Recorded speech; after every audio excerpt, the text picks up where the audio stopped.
There goes the neighborhood. And there was much rejoicing. Didn't your meds kick in yet? We got David Lefkowitz here. He's a Long Island arts guy. He's got his own radio show. I want you all to really enjoy a wonderful program done by a fine artist. A glorious thing of unparalleled beauty. Dave's gone by. Dave is one of my very favorite broadcasters, so keep on listening to Mr. Dave.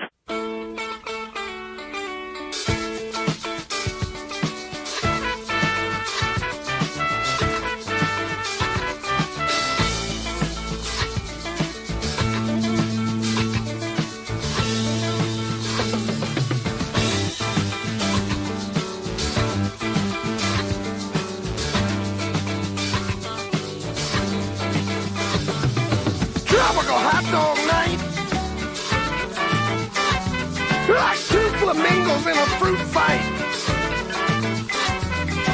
Every color of day. Twirling around at night.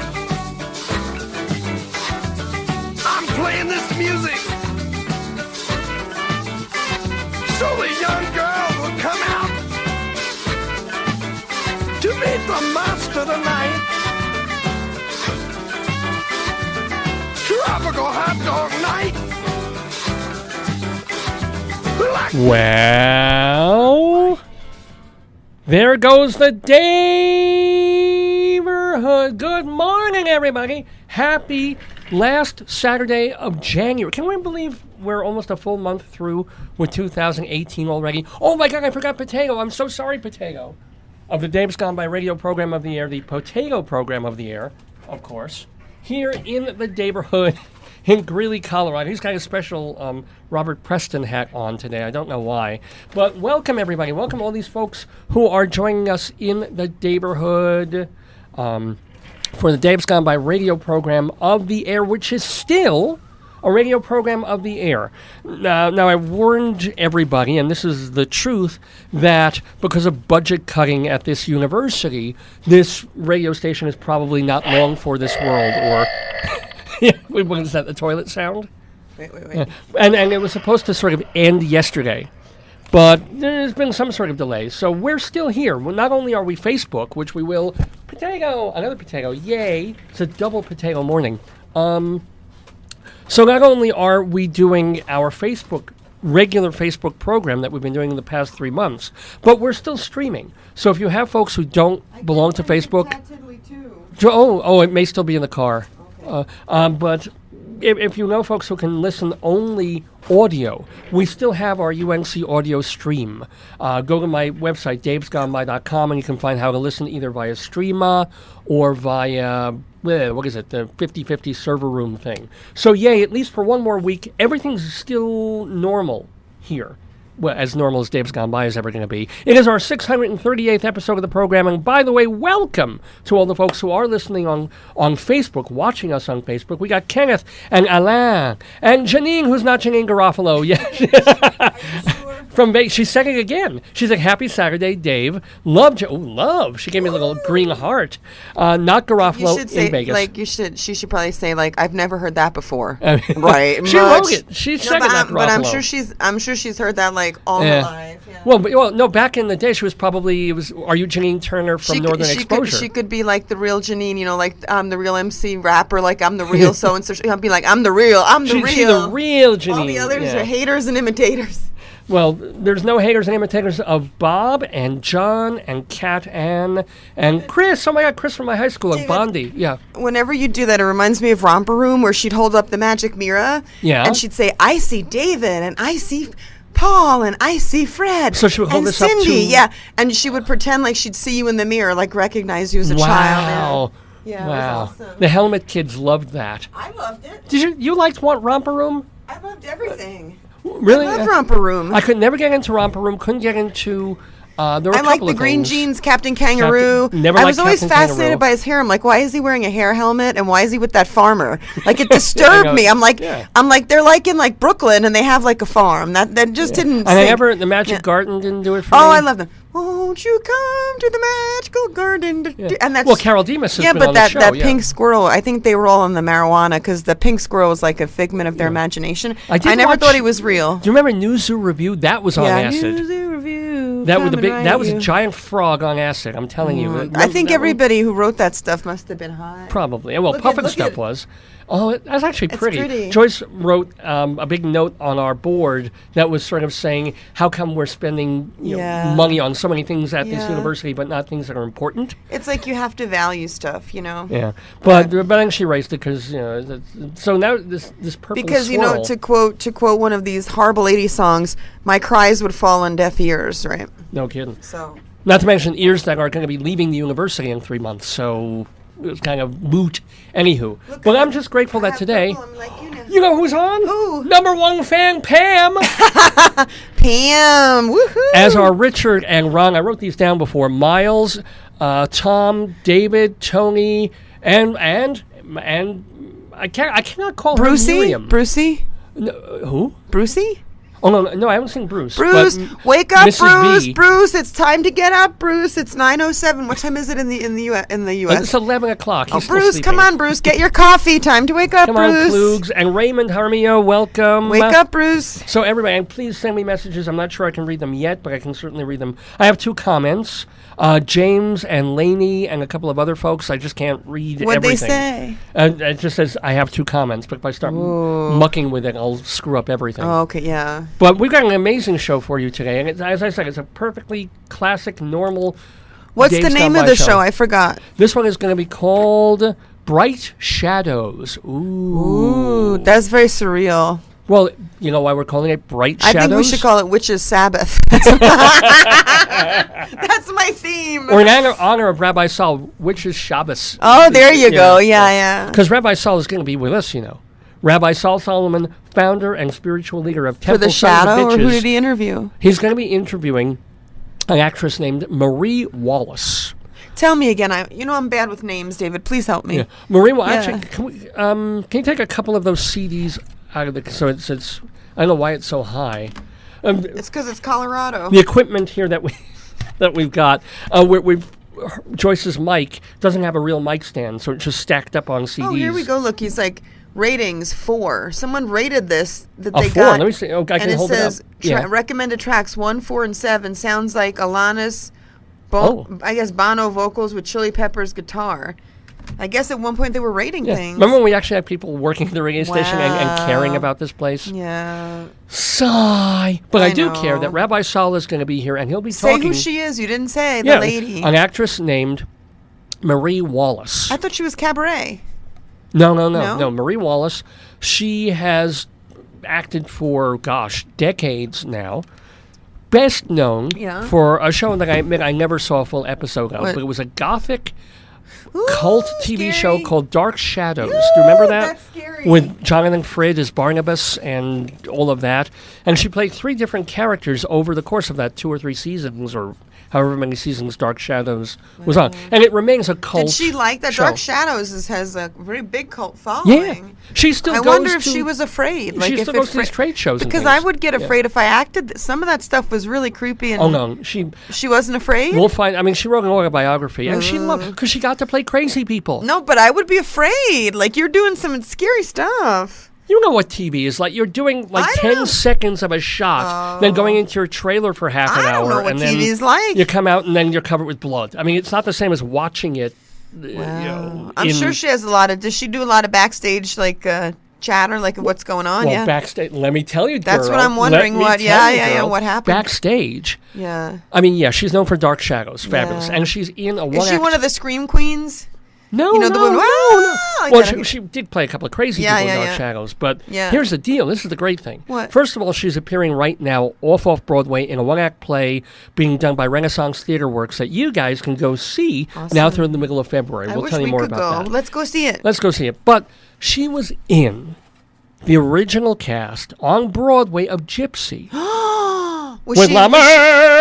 So which one was she? Which daughter? And by the way, I am not a homosexual. I just want to put that out there right now, just to say I appear metrosexual at the moment because of my love of theater, but I am straight. That's my wife. Anyway, that's why you don't see me, because I'm a dude. but she wasn't Gypsy, and in the original Sweet Charity with Gwen Verdon, she was a Broadway star who went over to the theater. She wasn't a star, but she had good roles. Yeah. Those are pretty. Listen, most actors watching this, if they got any of that caliber role, they would quit their Starbucks job. You know? Kidding. And she worked with people like Robert Preston and people like Greeley. And is she silly or is she very serious in the internet? Will she be serious? I don't know. I haven't heard it. No, she's going to be talking not to me, unfortunately, but to the great Rabbi Saul Solomon. So it'll be that's Marie never Wallace, a good sign. That's never a good sign. Talking all about theater and TV and her current life and stuff. The wonderful Marie Wallace is going to be with us in the neighborhood in just a little while, talking to Rabbi Saul. So that's why we're calling it Bright Shadows. Yeah. Our 638th episode in the neighborhood. We're here at the University of Northern Colorado in Greeley, Colorado. They have not torn apart the studio yet. But it's infinity because it's 738. 638. 638. So that's 9, and 9 and 8 is 17. 17 is 8, and 8 is 8 is the infinity. Universal thingy of. That's great. Strong way to end. If we're ending, you keep saying like this is the last one, but you're ending in this manifestation, and you will live on the Facebook Live. Well, last week's was supposed to be the last one of normalcy because the radio station. I would was not use that word normalcy, David, at all. I would not quantify anything we do as no. Our stream and all the stuff was supposed to kind of be postponed and stopped last night. So that's why I'm pleasantly surprised that we still have our regular radio stream. Good. We're certainly not stopping Dave's Gone By no matter what. Never. We're going to stay on Facebook. I'm exploring some other opportunities. Like what? Like exotic dancing? No, like other universities that are decent. Potting? What is potting? Podcasting. I don't know. I don't know these terminologies like podcasting. No, all right, podcasting. Yeah, well, we are. I don't know what it's called. Potting or something? Actually, we've been podcasting for years now. Yeah, we take the archives. Yeah, but show the people what CD that is. No, I'm just looking through it. I don't know. It's very strange. Okay. Anyway, so that's part of what we're doing on Dave's Gone By today. We will also go inside Broadway for a little bit to talk about the Broadway theater. And we'll have our Saturday segue of songs in the news. Well, I love doing this. It's where we play a couple of songs, and you have to think, hey, why is Dave playing those? What do those have to do with stuff that's going on in the world at large? And by the way, welcome to Lana and Paul and Marcus and Lorraine, who has the longest name I have ever heard. What? Oh, Lorraine, can I say your whole name? No, don't say it. Just leave a message. And is it a real name, or maybe it's her I don't know. She has a Russian male name in there, in the middle of it. She's just working it. But also an Italian name on the end of it. Good for her. But welcome, Lorraine. Good for her. And welcome to everybody else who's watching us. Oh, okay. Joyce is going to go to the Twiggy, which lets me remind you that you only keep tabs on what the show is doing and where we're going forward. Remember that davesgoneby.com is still working, still excellent, still fabulous. Goneby.com. You can drop me an email, davesgoneby@aol.com. And our Facebook page, of course, is Radio Dave Lefkowitz. Radio Dave Lefkowitz. Very happy to have you with us. And thank you, by the way, to so many folks who sent me birthday wishes over the past week. My birthday was on Tuesday. I turned 54 years old. I was going to say if you can believe it, but you can believe it. So I'm 54 years old, and I had my birthday on Tuesday, and because I have about 4,400 followers, likers on Facebook now, and because I make an effort as best I can almost every day to remember to go on and wish people on Facebook a happy birthday. So if there are friends on here, I'll take a moment, and I admit I'm lazy as hell. It's copy-paste. I'll write happy birthday ! Once, and it's like copy paste, like happy birthday to you, happy birthday to you, and it still takes like 3-4 minutes out of my life to do that every day. But I think it's nice. Yeah, people remember you. They think of you for a second to go, oh, it's so-and-so's birthday? Happy birthday. I don't even know who you are, but happy birthday. So when people did that to me, this past Tuesday, it was kind of nice. It was cool, and I appreciate it. And it's fun to see literally about 450 of 500 people wishing me a happy. And, and then unfortunately, I realized, well, I should acknowledge that they're wishing me a happy birthday. So my computer was slow that day, and now I have to go through all of these and, load up 10 at a time on Facebook and go, thumbs up, and wait for, half a minute for the thing to load for 10 more to go, thumbs up. And occasionally people would write more than happy birthday. I should write a personal message, and those I would try to respond to personally. But really, thank you so much. And Janine, who's from Vegas and is not Janine Garofalo or Janine Turner, says, happy belated birthday. Thank you so much. But yeah. And it's been a pretty weird, altogether mostly good kind of a week. I had a nice birthday. The missus and I went out to dinner and had a very nice time of it. We went. I'm waiting for her to come back from Toity so we can talk about it. But we went locally to a Gourmet Grub, which has been around for a couple of months now, and we've just never gone there. We used to go for breakfast when it was Randy's and then the Grill. Nobody can seem to make a go of that place anymore. So on my birthday, we went to Gourmet Grub, which is kind of a scratch kitchen-y place, despite the name Grub in there. And it was, what did you think of the place, Pep? They gave me a lot of salad. Yeah, we ordered God, it was full-size salad rather than the... Yeah, that's why when the waitress said, do you want a full... Are you sure? And I should have said no. That was the cue. That was the cue. Well, that was your only entree. I know, but it was huge. For all you know, the appetizer salad might have been too small. Like when I went to the hotel downtown, their salads were super small. So I didn't know. I should have said, show me the size bowl. That would have... Yeah, because it was also, it was a ton of salad and also a ton of feta cheese on there. No, it was gorgonzola because I don't eat the ham, so they switched out the gorgonzola. Yeah. It was delicious, but I shouldn't have had an appetizer. What was I thinking? They gave me a full... It was my birthday. We wanted to order it was gigantic. You should have just eaten I didn't need... The appetizer filled me, and then you had that... you couldn't eat my appetizer. I had the duck empanada. Oh, yeah. Which how was was very it? tasty, gotta say. And I you liked the... They had a delicious... Corn chowder dressing you liked. Oh, that hell was yeah. what That we was thought it was so pear. good. Yeah. Yeah, because it was sweet. It was surprisingly sweet with the empanada. Yeah. Nice. And then you had a lamb with some mint. I had a lamb steak with kind of a mint pesto. I'm not, because the pesto had cheese in it, I'm not that big on cheese, but the lamb steak was perfect. And you loved the homemade French potato chips. No, they know they're like eczema. We came up with a new thought on this. They're eczema. Yeah, tell them. Because we used to be very worried when we talk about eating French fries or hash browns, and potatoes would be around, and they'd be very offended. They'd be upset by this. Of course, it's like cannibalism to them. But then Joyce, it occurred to her that French fries are actually potato shit. Poops, yeah. And then maybe the potato chips are like eczema for them. You know, they're not bad, and hash browns are when they have a bad tummy ache and they make naughty. Yeah, either way it could be. So maybe that's a better way of looking at it. Yeah, so now they're not upset because we used to tell them that French fries were made from dead potatoes. They were dead already. Or tofu, and they knew that wasn't true. Even they knew. Yeah. God, what's wrong with us? Anyway, welcome to Mark and Valerie and Stephen. But the one thing I will warn you about Gourmet Grub. We went on a Tuesday evening. No, but that was our fault. We'll tell them the back. So we used to go there when it was the grill, and we loved the woman. I guess she was the co-owner. She was a sweetheart. Yeah.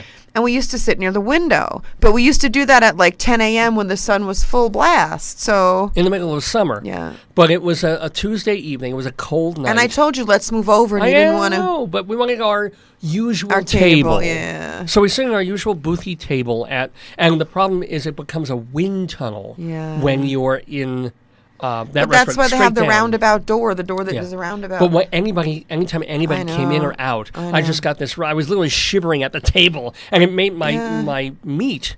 It made my meat cold, ladies and gentlemen. Well, we could go next time. We could sit in the inside. If we sit anywhere else, but just or that's don't sit why most straight down the people line. probably sit on the side near the bathroom that side because they don't get that wind. Yeah. I just wanted to sit there too because there were a few kids and stuff, and I knew it would be noisy. There's a screaming baby and all that. So I think But so next apart time, from that issue, which we could sit by the kitchen. Where we used to sit by the kitchen. That part would be protected by the wind and warm. Yeah. Yeah. So overall, big thumbs up for Gourmet Grub. Just don't sit where we sat. And I'll do it, but not at night, And people complain, if you look at Yelp and other places, it gets generally really good reviews, but they say a couple of people complained about the portions. I don't know what they ordered or what their portions were. You know what I think? Because it's all a la carte, that's why. Yeah. So think about it. Normally when you go to like a diner, you get meat, veggie, and starch, right? So you get a whole plate of stuff. And most people don't understand that. Most restaurants, you order everything separately, right? So if you just order that steak with no side dish, you're not going to be full. So that's what I think they're going to, that's what I think they're talking about, that you need to, side dish up. Yeah. And it is annoying. I mean, I told this story of Restaurant Week in New York. Because Restaurant Week in Denver's coming up in a couple of weeks, and then I've got Restaurant Week in New York as well. But I went years ago to one of the first Restaurant Weeks, and it allowed me to go to, it was Smith & Walensky's over on East 50-something Street, I think it was. Because they're known for their steaks. I love steak. And I'm like, I'm going to treat myself to good steak. And back in the time, it was probably $20.02 because it might have been 2002. It was their Restaurant Week. And they say, you get this a great, fabulous, order the steak that's on their special Restaurant Week menu. And the guy says, well, do you want mashed potatoes? The waiter says, do you want mashed potatoes? Or do you want, I don't know, it might have been broccoli or asparagus or something else like that, or coleslaw, whatever. And I said, okay, mashed potatoes.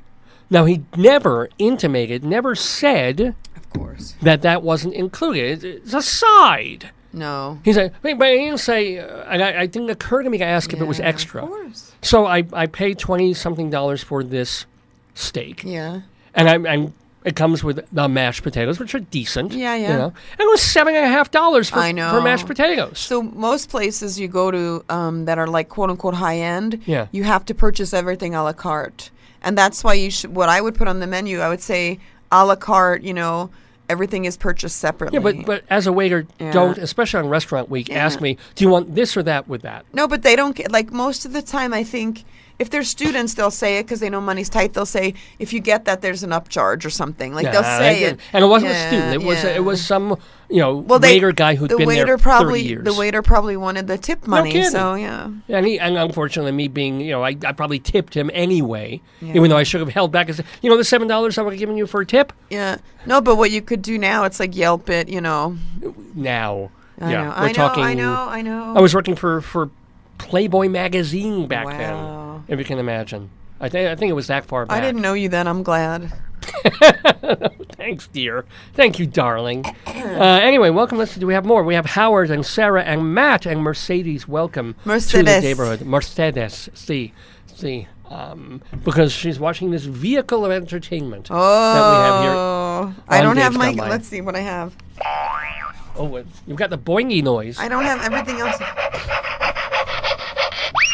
Oh, that sounded like a plumbus. I don't know. We're using that plumbus very, very well. Thank you. So what else do we I want to talk about the radio station. Greeley Crimes and Old Times. Greeley Crimes and Old Times. I'm just queued that up. So one of the things that we do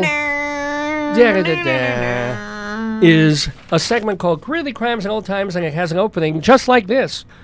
That sounded filthy.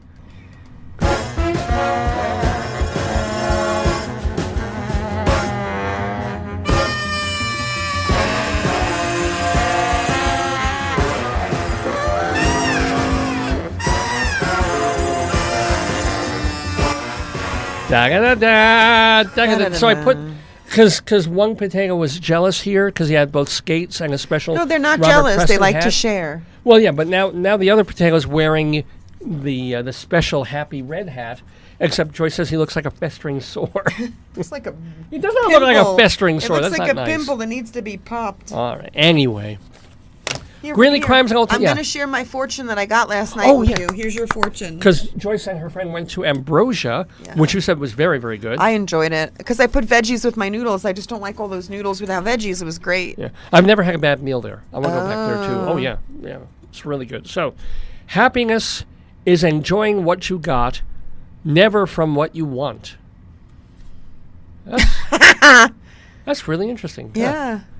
Be happy with what you have. Those kind of fortunes I usually get. Yeah. That's for you, David. Happiness is for you, happiness is a warm puppy. Come to think of it. For me, happiness would be being left alone to meditate with no people and just having not people, even her husband, by and the way. having people serve me healthy food, and I could just sit and meditate. That would be my happiness. Mine would be the same, except I would be meditating between like 3 or 4 naked co-eds. That would be happiness and joy. I'm going to throw something at you, but there's nothing to throw. There's nothing to throw. They've taken away all the baseballs. So there. Greeley Crimes and Old Times. Let me explain to you while Joyce gets ready to hurl projectiles at me. Hello, Aaron. And we don't even care if we break the equipment now, because the radio station is dead. So, Greeley Crimes and Old Times has to do, and welcome Jeff. Jeff, my office semi-co-mate at UNC. Hello, Jeff, and hello to Aaron Lee. Greeley Crimes and Old Times. Let me at least say what that is. In the Greeley Tribune newspaper, our local newspaper here, there are 2 weekly columns. One of them is called Greeley, Cop Log, where phone calls that come into Greeley and Weld Police Dispatch are collated, and the funny ones go into the newspaper once a week. And also there's Greeley 100 years ago, where an old fella named Mike Peters grabs the newspapers from 1917 and 1918 and finds the weirdest, funniest, most nostalgic stories to tell. And John... Oh, this is so cool. John logged on to say, "Hi, Dave. Did I miss Marie Wallace?" No. She'll be on probably in about 45 minutes or so. She's going to tell you everything. Yeah. She's going to be great. I promise that. So, are you ready to do some Greeley Crimes and Old Times, babe? She's scary. I think it's... What? What are you talking about? Stuff's going to be scary. No, because of Dark Shadows? Yeah. No! Woo! We're not actually going to enact Dark Shadows. Yes, it was just a TV show she was in. Wow. Anyway. All right. Our first Greeley crime, from the cop log, as it were. Okay.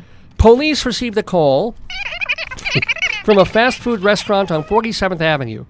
The caller reported a man who ordered a smoothie. Wait, where? 42nd? 47th Avenue. Okay. I didn't take down the cross street, but it's 47th Avenue. It's probably Centera area. The caller reported a man who ordered a smoothie, but he was upset about the smoothie. Why? And he refused to leave the drive-thru. That's my worst nightmare. This is my nightmare. It's like you're back in New York or New Jersey toll booths where people don't have money and they stop the whole line. Yeah. That would be my nightmare, that you're just hungry, you want yourself a snack, and some poor dude or dudette is like just parked. Yep. And drive-thru's supposed to be faster, and that's bad. Or people back in the day have there's still toll booths, but you get by one who's counting the pennies. Easy Pass, remember Easy? Yeah. Dude, the funniest thing, do you remember we watched Ridiculousness and somebody was high and they were trying to order takeout food like through a drive-thru, but they were talking into the garbage can and they didn't know why the person wouldn't take their order. By the way, John says thanks. So hang with us, John, as Marie will be here. And Jeff, our office mate neighbor person, says, "How can I then return in happy plight that am debarred in the benefit of rest?" That's from a Shakespearean sonnet. I have no idea what the hell that means. Let me see. How can I then return? And I'm supposed to be the English guy. Because he's talking about the happiness. You're the fortune cookie. Debarred is a good word. That am debarred the benefit of rest. Ask him when you see him treat it. Is it in the original English dialect? I think it's in Swedish. Actually. Swedish? Yeah. It's a sonnet. Wasn't debarge a group in the 80s? It was indeed. They had a lot of Jerry Curl. Was a group. If you get off a boat, you have debarged. Yeah. But this is debarred. Oh, wow. No, that was Pamela. Actually, there were two things. There was debarge. And then wasn't there Pamela DeBar? She was like a groupie who was sleeping with everything and everyone. I don't know who that is. Yeah. Anyway. I don't want that discussed in front of the As a matter of fact, when she went to the gynecologist, she didn't pass the DeBar exam. I need noise for that. We don't have anything. I have one noise. Play the cartoon noise. There you go. Okay, that's good. Tick-tock, tiddly-doo. Tick-tock, tiddly-doo. Police received the call. I don't know if there's any alerts today, so we don't. The bell is in there, but we don't really have much to. Yeah. Police received a call from 18th Street and 74th Avenue. Wow. Ooh. A number of plastic pink flamingos appeared on the front lawn of the caller's house. Oh, I like that. And the caller wanted police to investigate. It's not like they were stolen. This caller had a house with a lawn. Well, you don't know. Maybe they were. Oh, from somebody. But the I idea think that's is, awesome. It's like a flash mob. I invite anybody. No. You'd like little marmots. Our HOA doesn't permit that. Oh. You could have maybe a marmot. What about cute little stone marmots? What happened to the stone marmots I bought you? What did I do with them? They used to be on the kitchen table. I don't see them. Yeah. I wonder if I packed them away somewhere because we're trying to clean up a little bit when we're thinking of moving or something. I don't remember. Yeah. Probably, or maybe try are they in the cabinet under the TV? Did I move them there? I don't know. Oh, boy. That's sad. Where Maybe have they're our hibernating. That could be. Right, it's winter, it's of course. winter. Yeah. Police received a call from the Glenmere Park area. Uh-oh. We know that very well. The caller's dog was missing. The caller was afraid somebody stole it. An officer, however, recently found the dog, quote, swimming in a lake chasing geese. Roar! And the officer told the caller at which shelter the dog could be found. Yeah, my friend's dog. The dog had passed, but she said she used to walk her dog on Bittersweet, and he got out under the fence, and they found him. He was in Bittersweet. Oh, wow. Yeah, they found him. He's so happy. I don't know how animal control does that job. I don't know, when you have an animal that can go a certain number of miles per hour, is tiny, is faster than a human. I think it's called beef jerky. They just use treats, or a net. Like, they use when the one time they were chasing the pit bull that the kids had let loose. Yeah. And apparently it bit someone, and I was walking and he came to me and I just said sit, and he sat, and they're like, grab him, and I didn't know what was going on. You grab him. No, but then I looked behind me and it's like some lady with wearing they wear all the keychain, she's got the flashlight, and she's got like a lasso kind of thing, and then some dude running behind her, and I'm like, he should have a taser. No, but I'm like, listen, if they would have done it, I could have grabbed his collar. He was sitting there. He was docile. But I think the when you're chasing an animal, remember when you had that riding group party years ago, and there was a mom in a big truck and two little girls running in the street, and then I saw the little dog and he stopped and I picked it up, and I said to them, don't chase him because he thinks you're playing a game. You can't chase the animal, but I could have got if I would have had like a lasso like they had, I could have got him. And then they kept running down. It was like a 19, sketch. Yeah. I just think in terms of that old thing of, well, he's not even fit to be dog catcher. If you have a politician who's running, and you're not even qualified to be dog catcher. And I'm like, you tried being a dog catcher. No, but the problem is when my friend lost her dog, they don't open till 11. We called them when we found the dog near Target. Remember that little dog? People, they don't come. It's like, I had to call ASPCA, or I had to call I called 15 people about that lost dog. And I'm like, it was so. I just don't know how you can be in a van. Yeah. No, even spot a dog yards away. They get a call and they're on foot. Oh, are they really? Yeah, they were on foot. The lady and the guy were both on foot. Wow. Okay. Yeah. Cool. I don't know how they do it. I really. If they would have given me a lasso, I could have got that pit in 5 seconds. Okay. All right. Okay. Or what was that? That alligator wrestler. The guy used to find alligators in Florida and deal with them, or crocodiles maybe. Yeah. Anywho. Crazy. Want to remind you and warn you this winter that all persons skating on the large reservoirs in Weld County, such as Windsor, are subject to a thorough search before skating. This is to prevent German spies from secretly contaminating the waters of the reservoirs. Oh, my God. Well, the more things change. Remember during the, after 9/11, and what was that? That sarin and the... Oh, yeah, the botulinum. Yeah, and what was that other, the thing that they were sending Anthrax. people? Anthrax, right. And people were worried about the water supplies, and which will be the next terror attack. Yeah, I would have a better plan, but that's just me. Yeah, I just go into open spaces and fart. And that's worse. But how is that different than what you do now? People just... Would you announce it then? Because you do it now. No, I wouldn't. I would. You go in the supermarket and you go into the next aisle full of people and you do it. Yeah, and I'd be like Al-Qaeda. I'd go home and then take credit on social media. That was mine. That fart was mine. More is coming unless the hostages are... My wife is making beans. It's beans and chili this evening. And I'm having heavy whipped cream ice cream for dessert. So unless you you obey me and do my version of Sharia law, more farts are coming. And you could get Olestra. Remember that thing that makes people gassy? Yeah. Like that could be your, you know. No, I think, didn't Olestra make people do more than gas? Olestra was yeah. It was nasty. Police received a call from 9th Avenue. Oh, it's in your 8th and 8th, the vortex of... Close to 8th and 8th. This is 9th. The caller said a woman who appeared to be running someone just knocked on the door. What does running someone mean? Running from someone. Oh, that's not good. Yeah. The caller did Probably from 8th and 8th. But this is beautiful. So this woman's running away knocks on this guy's door, the caller's door. I wouldn't let people in. You don't know what's going on. Caller did not know the woman's name, but said, quote, she looked like a Trisha. I love it. It's like, she looks like a Maybelline. No, how do you look like a Trisha? She's Trisha-esque. Like what point of reference is that for the police? I know, the caller did not speculate on the last name. Trisha. Well, that's good. It's a possible Trisha kind of person. You know what? Like, but if you said like Holly Hobby or maybe Mindy from Workin' Mindy, that's a cultural reference. You used to say this girl that I worked with at the Voldemort place looked like Holly Hobby. She did look like Holly Hobby. She was cute. She had long hair and braids, and she was wearing little country dresses. That's pretty much Holly Hobby. She didn't wear country. She wore country dresses. I don't even remember that. I wore country dresses. No, you wore falsies. And although that makes me sound like a homosexual, I am no, just kidding.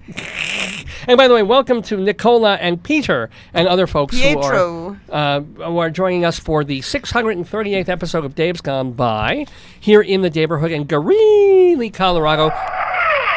We're doing Greeley crimes and old times in the neighborhood as we do every week from 9 until noon or thereabouts on Dave's Gone By. Okay, police received a call from 11th Street Road. Oh, boy. The caller reported, quote, she was, well, now the quote begins. Okay. She was trapped in her bathroom. Oh, God, that would be my nightmare. Because why? A squirrel was somewhere in the house. But I'll tell you, David, so many people are afraid of, like, raccoons or cats or squirrels. I can understand that. But, yeah. But I would think you're trapped in the bathroom because there's someone in your house or something, like not a rodent. Well, a rodent, true, rodent would be scary, but I would lock him in an area, like not myself. Yeah, that's an odd, so I bet you he was watching her Netflix, you know. I'd like to watch Grace and Frankie and have some popcorn, yeah. Well, HBO's been offering a free month if you sign, not on cable, but maybe there's that squirrel TV, you know, like they for cats or dogs or something. Maybe they have like squirrel TV. You watch it and it's all like, you know, like people throwing trash away and like, you know, like and dogs running at you up trees and stuff like that. Dogs being scared of you. Like that would be reversed. Yeah, I like it. Maybe that's what he did. Maybe the caller microwaving some Velveeta. But here's the deal: the caller called back a little later to say that the squirrel escaped the house. How? But she still wanted help. She needs some help. She needs some help. If she's locked in the bathroom, how does she know the squirrel's gone? But also, wouldn't you like your bathroom doesn't lock from the outside? Wouldn't you have locked yourself in the bathroom? That's what I don't get. So if you locked yourself in, you can open the door. Yeah, well, no, I don't think she needed help getting out of the bathroom. Okay. She needed help with a squirrel in the house. And then even with a squirrel gone, she still requested police help. Well, maybe a good-looking policeman or woman, you might need some help, you know. Yeah, that might be. She might need some help with her Bieber at that point. Oh, but, you God. A 6-year-old girl... Speaking of Bieber, a 6-year-old girl was reported missing yesterday, and school officials and police searched for hours. It was discovered that she had stubbed her toe walking to school, which made her tardy. Kind of retardy, if you ask me. No. The students were already chanting their morning prayers when she arrived, so she went to the basement. Oh, this is not good. This is like a Dark Shadows episode. Where she fell asleep. Oh. She woke up and joined the other children at recess. Yeah. That's when the teachers, of course, found her, etc. Maybe she needed a nap. Let the kid sleep. What's so bad about that? She must have stubbed her prayer toe. Poor kid. Just this idea that was probably a public school back then, and children chanting their prayers. Well, we used to say, I went to Catholic school, yeah. or Christian, and we used to say Pledge of Allegiance. And when I went to it was a nursing school. It was religious. They were the Dominican nuns, and then it became public. They stopped prayer when they received funding. Right, they separated church and state. So then, when they got funding, federal and more funding, the nuns used to pray on the loudspeaker. Yeah, wow. Yeah, they were very, very nice ladies. I don't know if we did. I mean, when I went to Jewish school for many, many years, Bialik School in Brooklyn. Did you have, we had public prayer? And every Saturday morning, my Saturday mornings were spent in a friggin' synagogue for 3.5 hours. With your classmates? Yeah. Oh, that's horrible. We all had to come up. We had to read from the Bible. We had to do the prayers. That's horrible. Not only that, in the lunchroom, every day, before lunch, you would do the prayer on the bread and the prayer, and then we had to sing the Birkat Hamazon after we ate. It was it's like 2-minute song that we had to sit there and sing. Oh, see, so you did it, yeah. Yeah. That's nice. Yeah, that was kind of nice. You must have been cute. You must have been cute. Oh, I was very cute. In my hair-lipped, chipped tooth kind of. Don't talk about your way. beast. Why'd you have a beetle haircut? Because I liked the beetle haircut, and I had hair. So I could wear my hair like but your Paul hair McCartney. was so curly. Why would you do that? You always said I never had curly hair. My hair was always straight, borderline wavy. Never had curly hair. If it was curly, it was because it was damp outside and it frizzed. Oh. Yeah. No, I never had a curly fro head. Never. Oh. I had hair that just went down. And since I liked the Beatles and Mom would always make sure it didn't go this low down my head over my eyes, so they just made sure. Did you have your beard and mustache then when you were a baby? I wasn't that hairy when I was a baby. At one point, I was obsessed with the Holocaust, so I used to part my hair like Hitler and do a mustache comb and then march around the house like this. Because little Jewish boys are so messed up. You want to torture your family. That's beautiful. That too. The therapy kicked in, though. You're good now. It's all good. Yeah, you're the only person on earth that thinks I'm good now. I think you are. You're a very lovely human. Post office workers in California stopped a package addressed to the governor. Yeah, that's never a good sign. Because of insufficient postage. Oh. As they inspected the package, was it ticking? They found several sticks of dynamite. Oh my God! And a clock device intended to explode the bomb. Nice. Yeah, right? Woo. One job you don't want to do now, postal worker. Or back in 1918. Oh my goodness. Oh, whoa. Yeah, that was 100 years ago. Whoa. More things change. Poison the water supply, fear of the German, rightfully so. But othering and hysteria are principles that are used to control people. Well, wait. Yeah.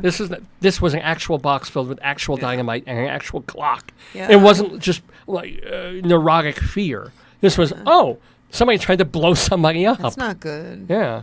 No, definitely not. Not good. Police received a call from 36th Avenue Court. And by the way, we just had a whole bunch of people join us, by the way. Beeps. Welcome to Warhol and Fred and... I wonder if it's our friendly Fred. And someone named Kathleen, who has the name of a very famous actress, but she spells it differently. Kathleen. So it's a different Kathleen. And of course we have the Janine, who's not Garofalo. And David, my high school friend, I thought you meant your cousin David. David, I want to invite you on the show to talk about, not today, but I want to get you on the show to talk about the things, as an intern, you found in people's asses. He can't because of HIPAA. He can't. Before he was He can't. He's bound by his ethical codes. He can't. If he doesn't name names. He shouldn't. He shouldn't. But he can. Because you were the one who first told my friends and me about light bulbs and bottles. Stop talking. I'm just fascinated by the idea of clock radios. Just that's where your 8-track went, I think. It's where that first ring I gave you went. I'll tell you. No, just kidding. No, but David, if you ever show them, this is all I got here. If we want to talk about what is not unclogging, what's the? Can we get this here? I'll turn the. There's Joyce's engagement ring and wedding ring right there. Yeah. Which Wedding we got band. from the There's S&M mine. shop, yeah. Yeah. Remember the S&M shop? We got the wedding rings at, yeah. Well, no, it's true. We actually got it from a two gay men bondage, who yeah. opened a... Yeah. But it wasn't a bondage shop. It was next to the bondage shop. Was different. it East Village or Chelsea? I think East it was Village. Chelsea. No, Chelsea? Yeah. And then they did beautiful work. They designed stuff, and the rings were great. Yeah. But the guy showed us he was wearing for your Dr. David friend, he had about 15 pain patches stuck to him. Oh. Yeah. Yeah, he enjoyed the painkillers. Wait a minute. What? You know those little pain patches that you stick, Yeah. that deliver medication? He was wearing about 15 This is of the guy them. who was making the jewelry? No, he was the owner. His It was DVDS boyfriend or was the partner. name of the Yeah, place. yeah. Oh, And yeah. I think they're still there. DVDS I love it. and They the were Village. great. They did lovely work, but they were being next door to an S&M shop is not the same as being an S&M shop. Oh, okay. You know what I'm saying? I mean, it's a little guess. bit differently. Yeah, that's true. Peeing near the bathroom stall. That's true. Is not the same as. Well, anyway, David didn't write back, but David, if you ever want to come on and talk about the many, many weird doctor stories and things that you have found, and disimpaction, I think that's the word. People that Can you we have go on disimpaction. past this? Okay, all right. People don't want to hear, but they want to talk to Yes, the nice they lady, do. Marie yes, Wallace. Yes, they do want to hear about this. Oh, yes, Marie Wallace is coming. I like her. I promise. She's lovely. What else? What else do I want to... Oh, we're doing Greeley Crimes and Old Times, by the way. There's got to be something from 8th and 8th, the vortex of, calls. I'm not sure if we have anything from that, but we do have a call from 36th Avenue Court.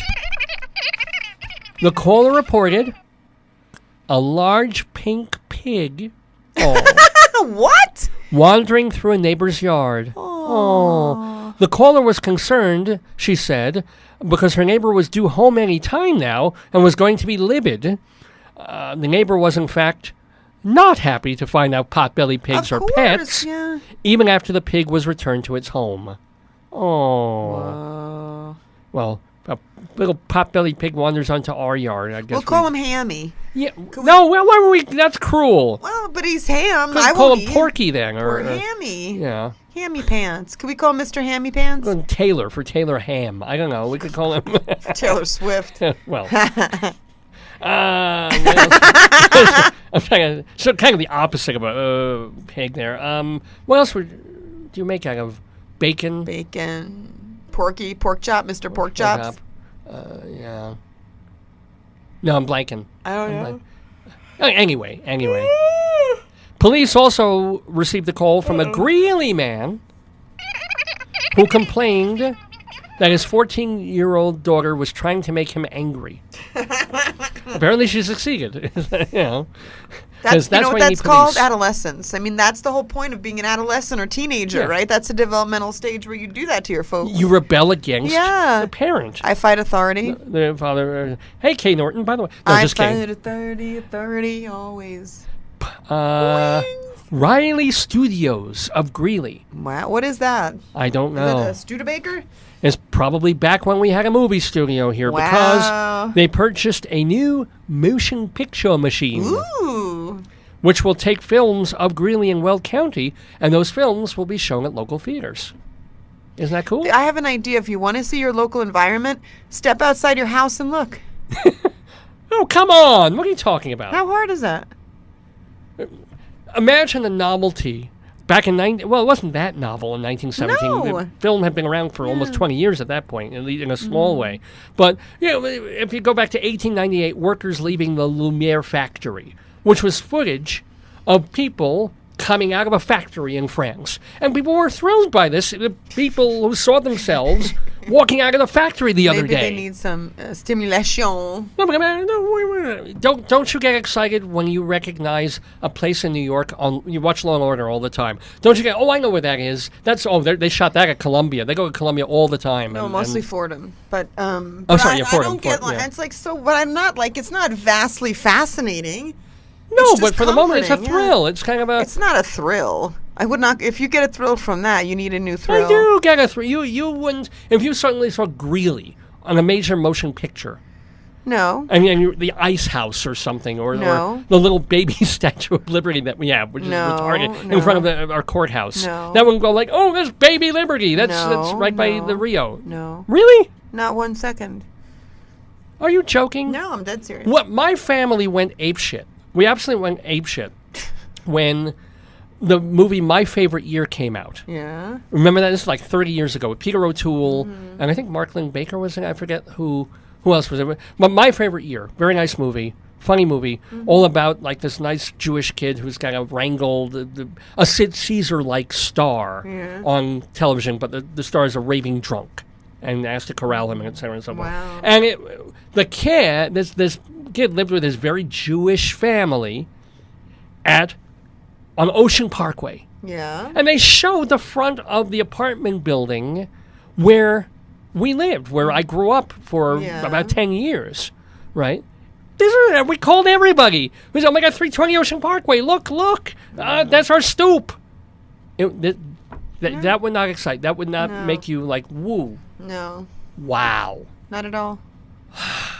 Not at all. We are so different. Yeah. We're so different. Well, anyway, I hope that the people in 1917 in Greeley were excited to see Greeley in front of them in the Riley Studios motion picture place.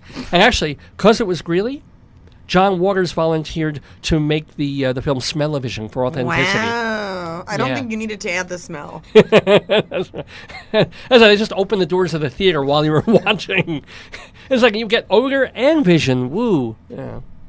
I'm so sad that you couldn't get into like seeing what you recognize. No? No, unless it's a burrow. Even the burrows I don't feel anymore. I even anymore. get excited when I see a friend of the neighborhood on a Law and Order. And I go, oh. Yeah, but that's different. That's a person. Like, yeah. I think for me, most of the neighborhoods I've lived in, the people want to gentrify or exploit, so I find it sad. Well, don't you get a little sad when you watch an old movie, New York-based movie, and there's a wide shot, an establishing shot, or a crane shot, and there's the Twin Towers? Not really. I think they're just places. I mean... Really? Yeah. Wow. Okay. Anyway, our place is right here in the University of Northern Colorado in Greeley, Colorado. I'm Dave Lefkowitz. That's my wonderful wife, Joyce. Oh, look how more people have tuned in. We've got Jeffrey and Kevin. Well, listen, I gotta go because you gotta do your stuff and go get trained, and I gotta go get your ice cream shake. So let's do one more. We'll stop Greeley Crimes at all times. And you're right. I've got to do a lot today. I know. I don't leave the neighborhood a little early today. I want to make sure you get the interview and everything gets to go in right. Yeah. Fabulous. No, I know you told me to keep you on track, and it's probably it's 9:50. Yeah, by 10 I've got to go. You said. All right, let's do one more. Police received a call from 8th Street and Highway 85. Remember, the more things change, the more things remain the same. The caller was concerned. Well, it's got 2 8s in it, like 8th and 85 is 8. Close enough. Yeah. Well, the caller was concerned because someone left a bike with a trailer attached to it near a bridge. Ooh. Caller believed someone either jumped off the bridge or left the bike there to blow up the bridge. So again, the more people sending packages. It's just the troll. It's the troll. Usually, there's a troll on the bridge, and you have to pay them. Oh. How do you think I got the word toll? From the troll on the bridge. So you had to pay them, and the nanny goats under the bridge, they want the money. He who crosses the bridge of death must answer me these questions 3. Ere the other side he see. Okay, there's a quiz for you. What movie is that from? Wow. Anyway, welcome to Pat also. I bet you your neighbor will get it. Not Gary. I forgot his name. Jeff. It's so funny. I just forgot. Jeff who knows Shakespeare, can quote Shakespeare. He's not only quote it, but he could write it because he's smart. Well, yeah. Unlike old Dave. Well, he's a Shakespeare expert and an expert in languages. And he speaks like some weird, not Tagalog, but I think because he's probably done a trip abroad, he speaks some stuff. And by the way, thank you all for tagging along with us here on Dave's Gone By. That was Greeley Crimes and Old Times.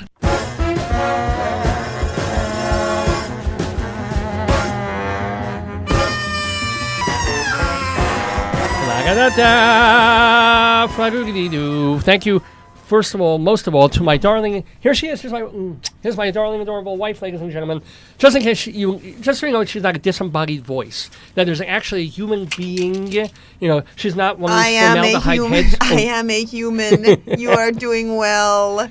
Oh, was it Australia? I think Australia. They paid for this multi-million-dollar robot who was supposed to interact with guest, I think at the airport. Yeah. But they found he couldn't, at a department store, but they found he wasn't interactive enough, so they got rid of him. Whoa. Yeah, they fired him. That's cool, because when I went to the supermarket this week, the checkout bagger people were talking about how they were talking about that Amazon store in Seattle. Yeah. And they said, well, pretty soon we won't have jobs.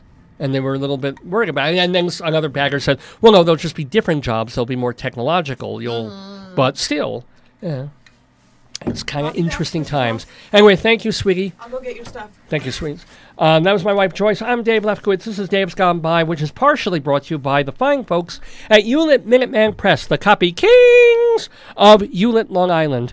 So if you have just single-sided black and white copies, for example, or color copies or laminates, or you have to put your logo on a sports item or clothing or a banner or a flyer or a balloon, they can do that all for you. Plus, they're known for holiday cards and wedding invitations. Hewlett Minuteman Press, they do it all. And if you tell them Dave sent you, you get 10% off any job, big or small. 516-569-5577. Area code 516-569-5577. I do believe they're open for like 10 more minutes today, or not even 5 more minutes. But they'll be back open Monday at 8:30 to take your order at Hewlett Minuteman Press. They are the copy kings. And Jeff, who is listening, he is my my office he's next door. He's in my next door neighbor in my office at UNC, who is explaining the language that he speaks is Tswana,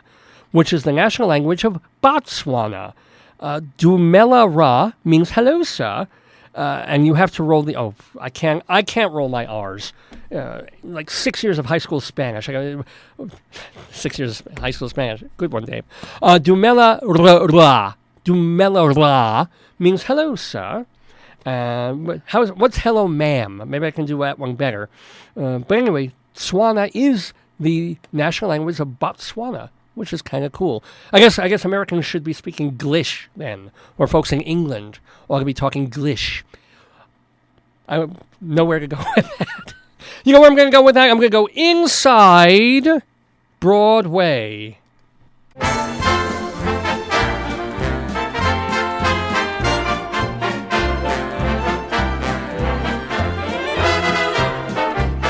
Inside Broadway, a look at theater on and off Broadway and beyond. Brought to you by Total Theater and Performing Arts Insider.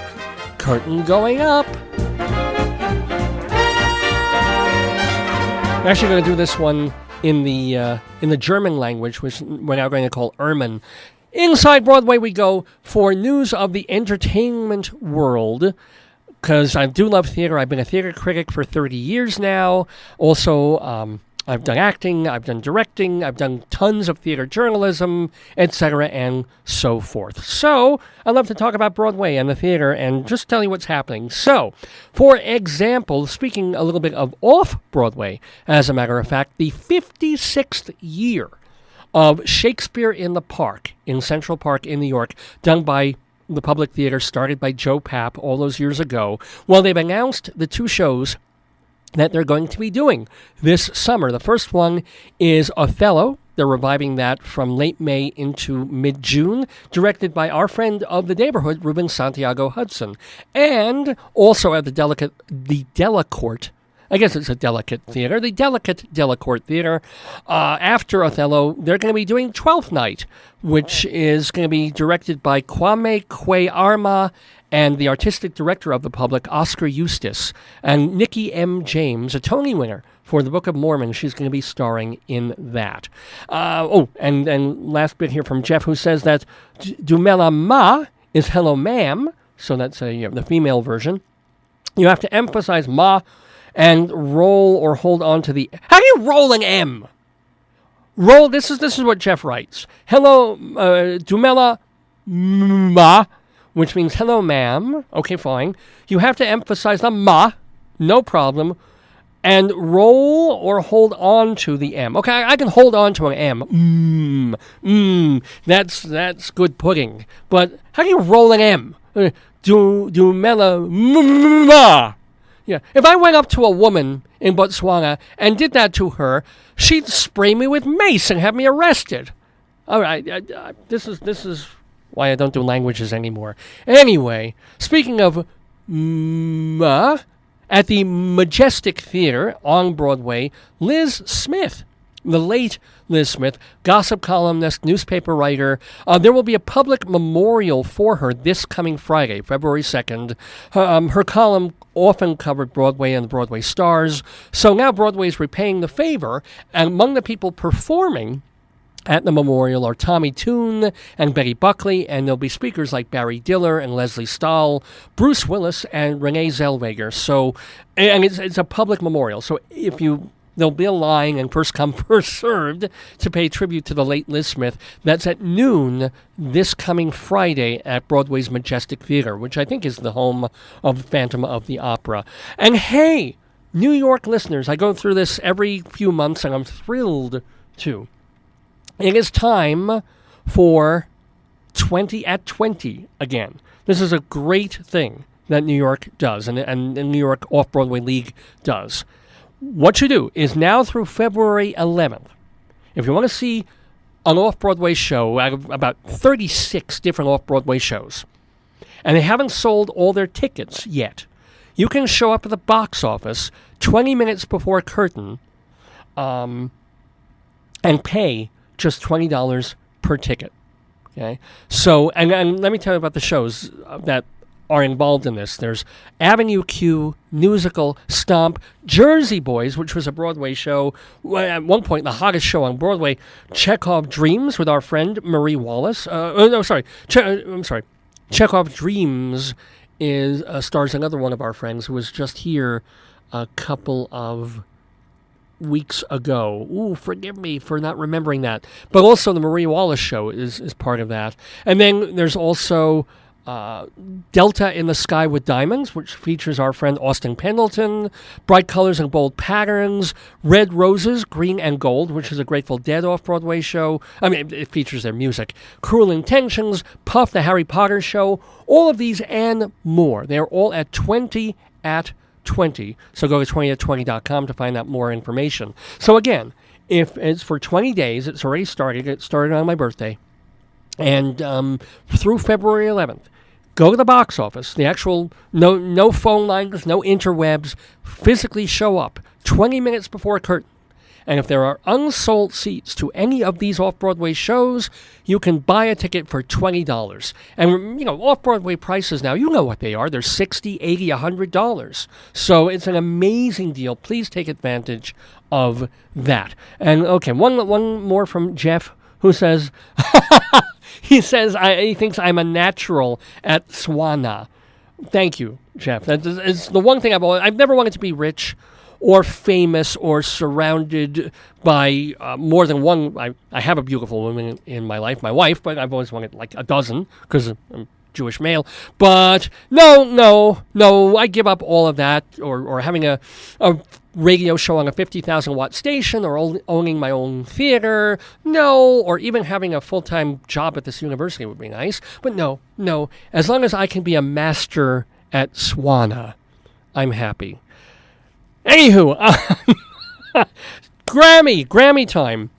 Tomorrow night at the Grammy Awards, they're going to pay tribute in a theatrical way, I guess, to Leonard Bernstein. This is his centenary. It would have been his 100th birthday. And also to Andrew Lloyd Webber. So in honor of that, Patti LuPone will be on the Grammys tomorrow night live, singing Don't Cry for Me, Argentina, which is, of course, the song she made famous when she did it in the original Broadway Evita. And she actually rehearsed with Andrew Lloyd Webber this past Thursday. It was reported in the New York Post. Why is this interesting? Why is this notable? Well, she has hated him for decades because she became a star thanks to Evita, and then he promised her when he was doing Sunset Boulevard, originally, we're going back about 20 years now, that she would open Sunset Boulevard on Broadway. But what happened was Glenn Close did it in London and one other place and got amazing raves, and the decision was made not to rock the waters to give that to Glenn Close, and it was Glenn Close who appeared on Broadway in Sunset Boulevard. Patti LuPone sued, and she ended up winning like $1 million and putting in a pool in her home that she calls the Andrew Lloyd Webber Memorial Pool. But so there's been no love lost on both sides, but especially on hers. But they kind of buried the hatchet this week so that she could rehearse. And it was actually, I mean, give her props, because the television people said, the Grammy people said, we need to cut for time. So you can sing Don't Cry For Me, Argentina, but you have to shorten it by a minute. And she says, well, I'm not going to do the cutting, and nobody else should be allowed to do the cutting except the composer. So she said, I'll do it if you get the writer himself, Andrew Lloyd Webber, to do the cutting. And he did, and they appeared together. And again, it's still a kind of perfect timing. It's still a frosty relationship between them. Thank you, hon. But, it at least some ice was cracked. Thank you. This past week. Okay. Well, actually, leave them in the bag. Well, Joyce is bringing me my mint iced teas. Because she is such a tease. Oh, wow, they had a bunch of them. I love these. Because it's your special number and it's your special show. Oh, boy, it's my special day. Thank you, ladies. Hey, this is the quality of humor that I do, ladies and gentlemen. Here's your bag. You can put it back in. Oh, boy. Okay, thank you, sweetheart. So, Like on your special day to have the special number, 5. Right. Oh, 5 is my favorite number. Thank you, sweetie. And by the way, did you know that in your absence, it only took a couple of minutes, but in your absence, I actually became an expert at Swana. Just like that. I'm ready to go to Botswana and talk to the people there. I'm that good. Wow, what did you learn? I learned. Oh, here. Let me do this. Can you say hello? Dumela ma. Huh? Was that good? How dare you say that to me? How dare you? I told you they call me a perv if I did it that way. But can you roll an M? No, an M. That's not rolling. That's just saying it. How do I do it? I can't roll it. That's not like a broken heater. Are you okay? Are you leaking something? Well, you have to roll your M's to do that. Did I give you the straw in there, baby? Yeah, I've got the straw. Okay. Thank you so much. Okay. Thank you for my shake. I will see you late this afternoon, actually. You'll just keep it. We'll text and talk, etc. Okay. Love you, sweetie. And thank you for my shakeroo. And your 5 teas. Yes.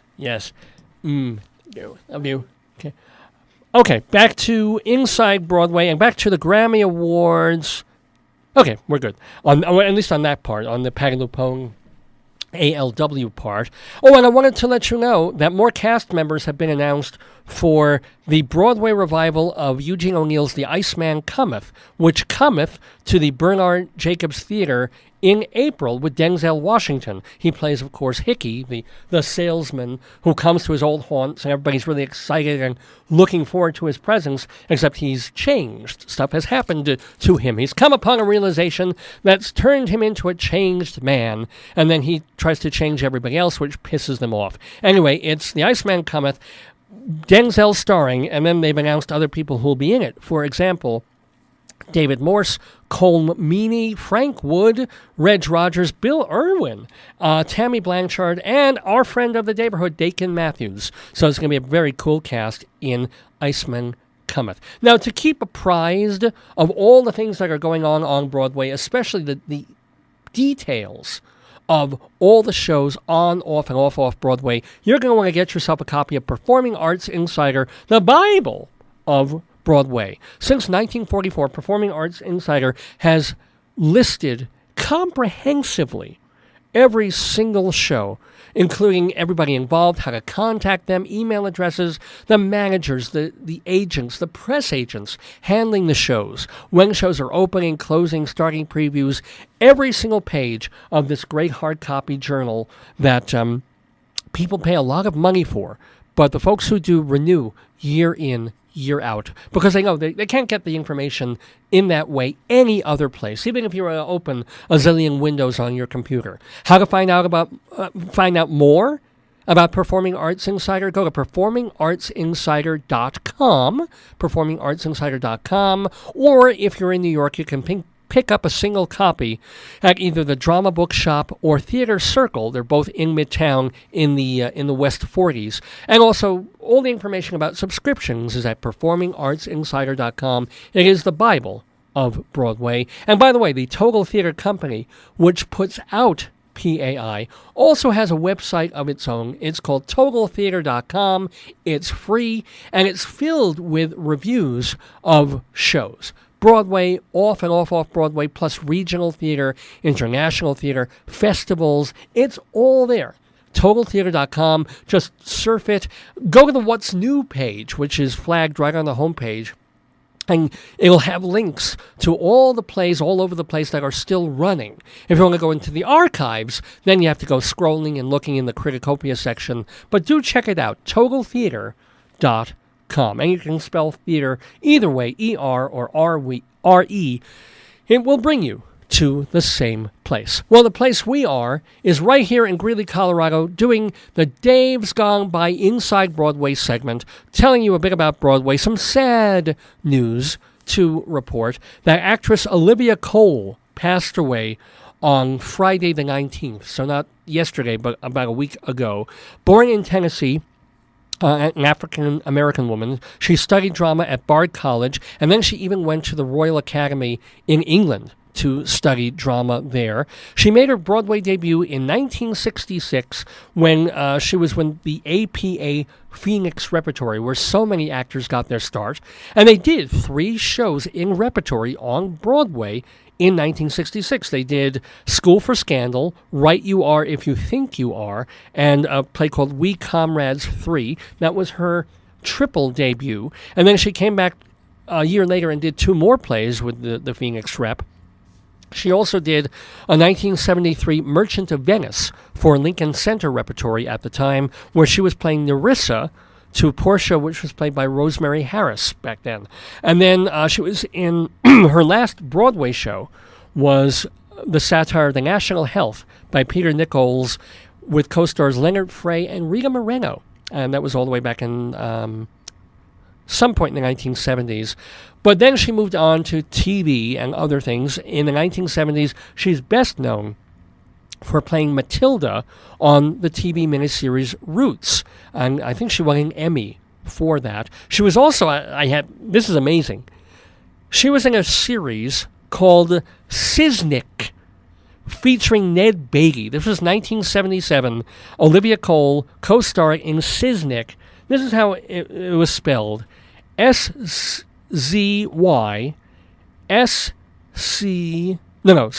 S-Z-Y-S-Z-N-Y-K. And this show was not a hit. Somehow, television viewers who had, I guess, that box in their homes at that point already, or maybe they just filled out forms, hey, what shows are you watching? And I'll guarantee there was probably dozens of people who were taking the, what is the survey? It starts with an N, the Nielsen survey thing, where they had to say, well, what shows did you check out this week? And people were sitting at home going, well, I watched this Ned Beatty show called I watched Meet the Press. No way that show could have been successful.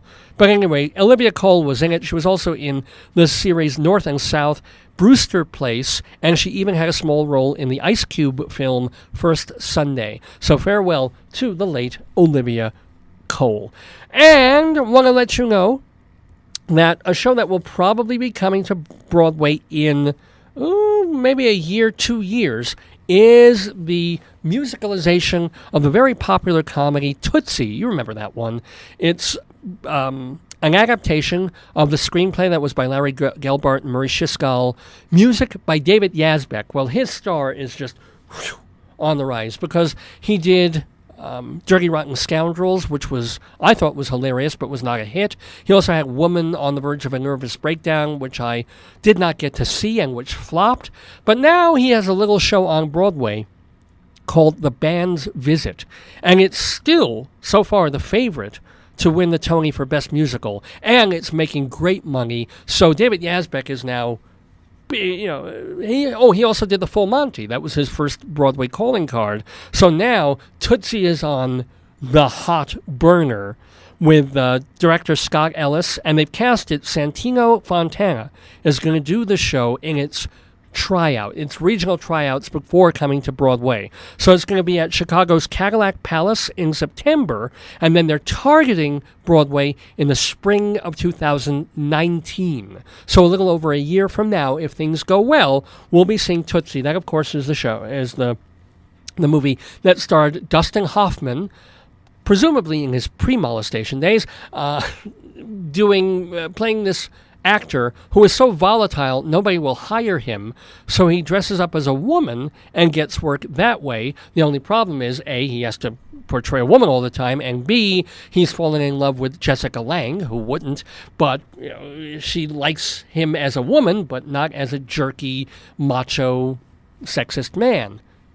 Typecasting turned out to be. But anyway, it'll be Tootsie, probably coming to Broadway in a little over a year. So in honor of that, let's play not per se a Broadway song, but sung by a Broadway guy, Al Jolson, from this. I don't know if this is the version that was from the movie The Jazz Singer, but Jolson did sing this song in The Jazz Singer. It is, of course, Tootsie, Goodbye.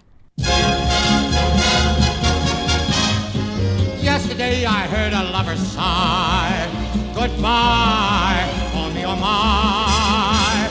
7 times he got aboard his train, and 7 times he hurried back to kiss his love again and tell her, Tootsie, goodbye.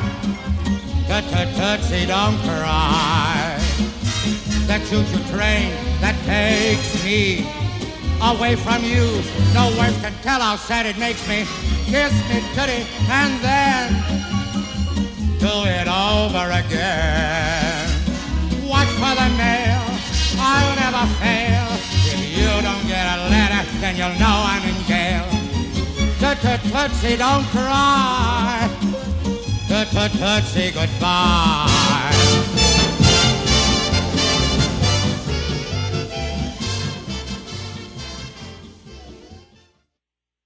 Hi, this is Marie Wallace, here in New York, appearing in an American Renaissance Theater Company production of Winterworks 2018, Look Me in the Eyes. And I'm talking with Rabbi Saul Solomon on the Dave's Gone By show on UNC Radio.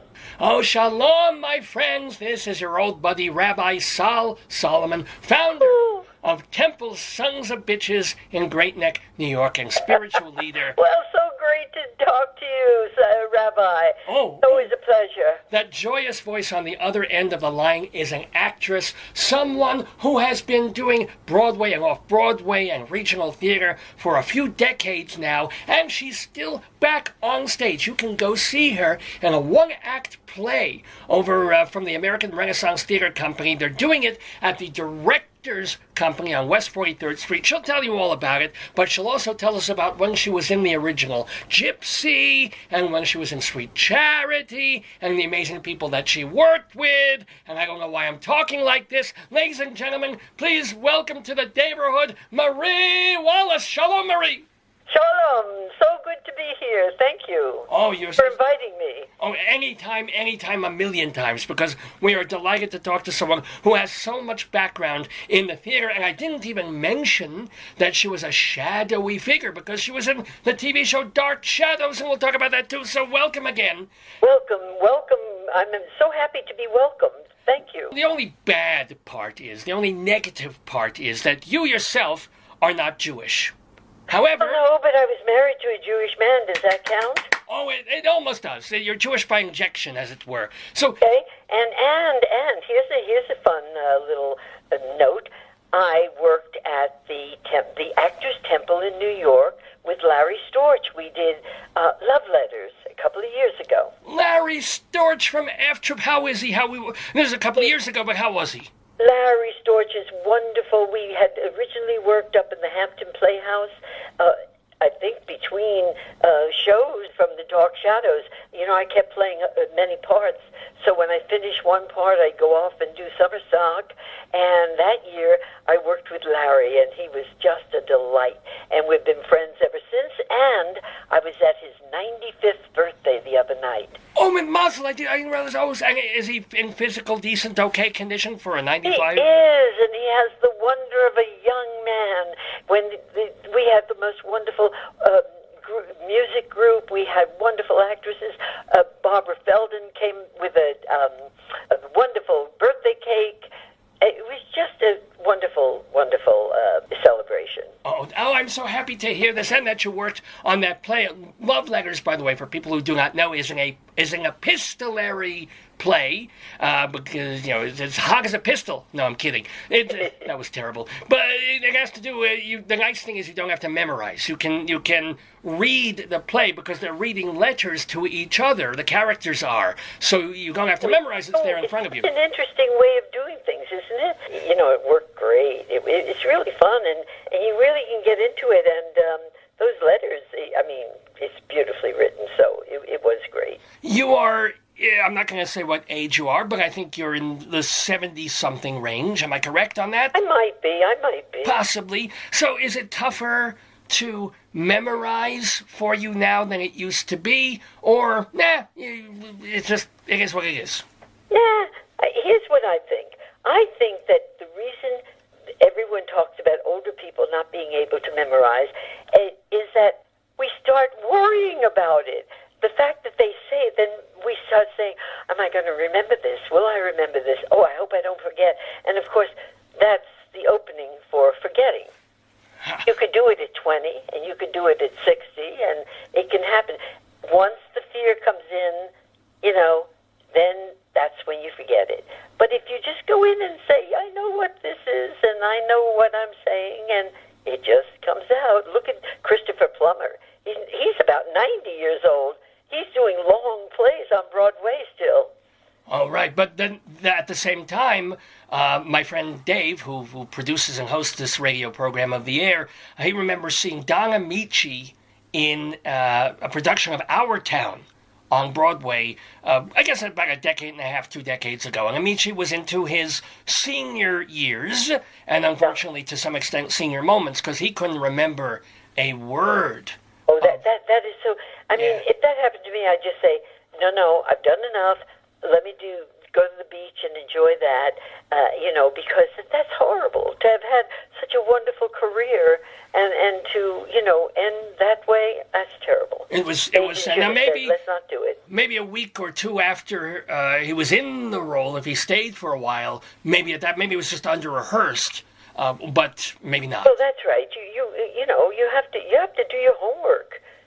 Whether you're 80 or 60 or 21, you've got to do the homework. Now, you spoke about not letting fear or worry creep into things, but let's talk a little bit about fear as someone who's been on Broadway and musicals. Do you get stage fright? Not just from memorization, but that general backstage butterfly thing. And if so, how do you cope? No, you know what I get? I get heightened excitement. Ooh. I won't say it's the ordinary thing that I'm just mostly calm, but I'm not frightened. I feel it's different. The only time I felt sort of fear was and it's the only time I ever replaced anyone on Broadway. Well, actually, I did it another time, but let's talk about this one. Sweet Charity. Sharon K. Ritchie, who had been a Miss America, and she was playing Ursula. And I was in a Broadway show called The Right Honorable Gentleman, which was an English drama. And at the same time, they had, my agent called me and wanted me to audition for this role, which it was a lovely non-singing role in a musical, which usually isn't very good, but this was very nice. And, but I was still busy in this play, so I never even auditioned. And my show closed, The Right Honorable Gentleman, I'm quite sure, on January 29th, and I'm pretty sure that Charity opened on the same date, or certainly around there. Within, I don't know, it was 3, 4, 5 weeks, I got a call from my agent. They're looking for a replacement, and Sharon left. And so I got in. Well, anyway, because I didn't rehearse with anyone, I met Gwen Verdon 15 minutes before we were to go on, and I came out, and we were in the palace. I'd never worked in such a large theater. I mean, the Broadway theater, which I did Gypsy in, was big, but the Palace is bigger.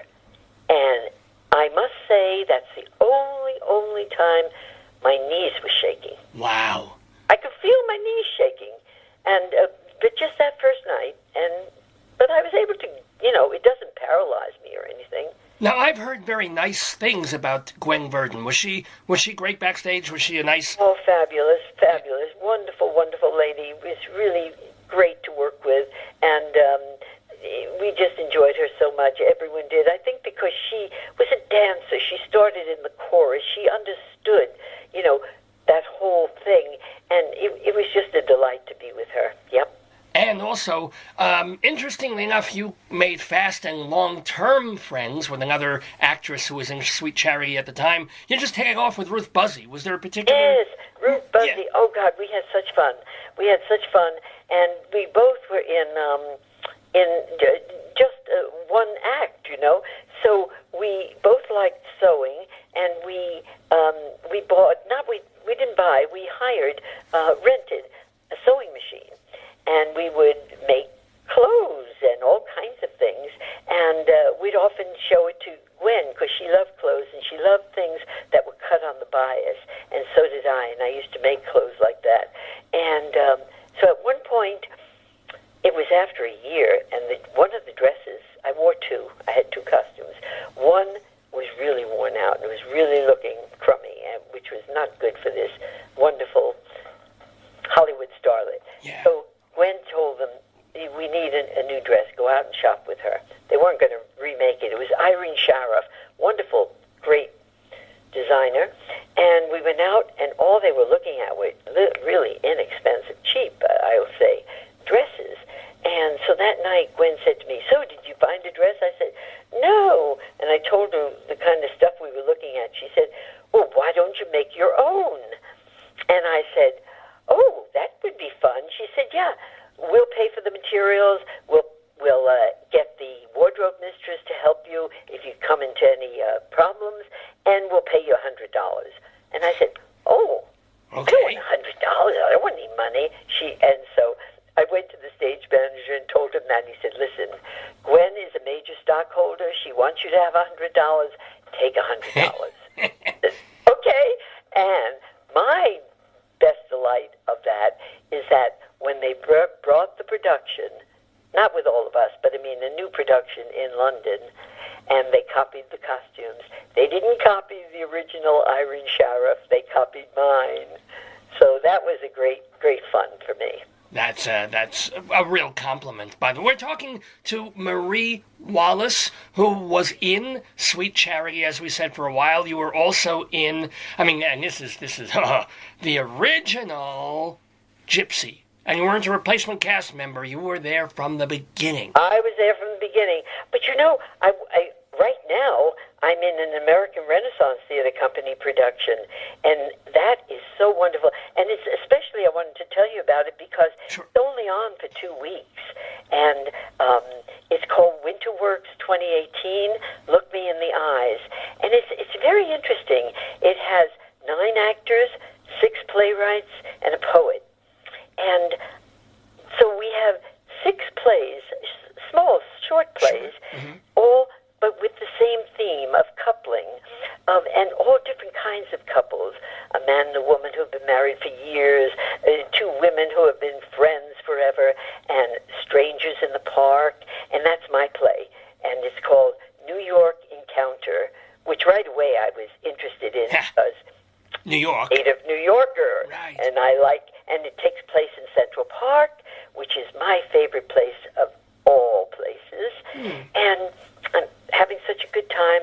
It was written by Fran Hanman, who is a wonderful writer, and she also wrote the song that the entire ensemble does at the end. And my little play was directed by Elowyn Castle, and she's a marvel. She's directing, I think she directed 3 or 4 of the plays. So it's a wonderful, and it's a very intimate setting, shall I say, and it's good because it is about intimate things. And I think, that people are really enjoying it, and I know they'll continue to. I wish you were in New York. You'd come and be my guest. That was for you. Hello, don't tell my wife. Come and be your bed. But first of all, well, actually, let's get to that too. We'll remind people that they can see you in the one-act play, A New York Encounter, as part of that Look Me in the Eyes festival at American Renaissance Theater. It's happening through February 4th, 2018, so you do have until then to see it at the Directors Company over on 43rd Street and 8th Avenue. But, speaking of kind of sexy in the costumes and stuff like that, are you starting as a model for a while? I did. And I always considered, I never, was in love with modeling, but what I liked about it, I felt that it was my subsidy for off-Broadway. Because, you made no money. I mean, it's not like you do it for nothing, but it's almost for nothing. But that's okay. But you need to pay the rent and you need to eat. So modeling was a great thing for me because, I remember my first show before The Great Gypsy was off-Broadway, and it was Sophocles' Electra and Terence Rattigan's Harlequinade. And I think we were paid all of $35. It's more than I make right now. I'll take it. You want to try being a rabbi? It's more than a lot of us make it at any one week, but sometimes you make a little more, Right. Anyway. Do you have any memories of Harlequinade and Electra? Well, the best part for me was that I was just starting out. I was very young. I was studying with Jack Manning, studying Shakespeare, and I had already just signed up, enrolled at NYU, and I was studying economics, and it was only a couple of months into it that my Jack Manning, the teacher, called me, because I had no agent or anything yet. I was probably about 17, and I'd just gotten out of high school, and he said, go over to the Rita Allen Theater and tell them I sent you, and you'll go and audition for Sophocles' Electra and Harlequinade. So I did. I said, Marie Wallace and Jack Manning sent me.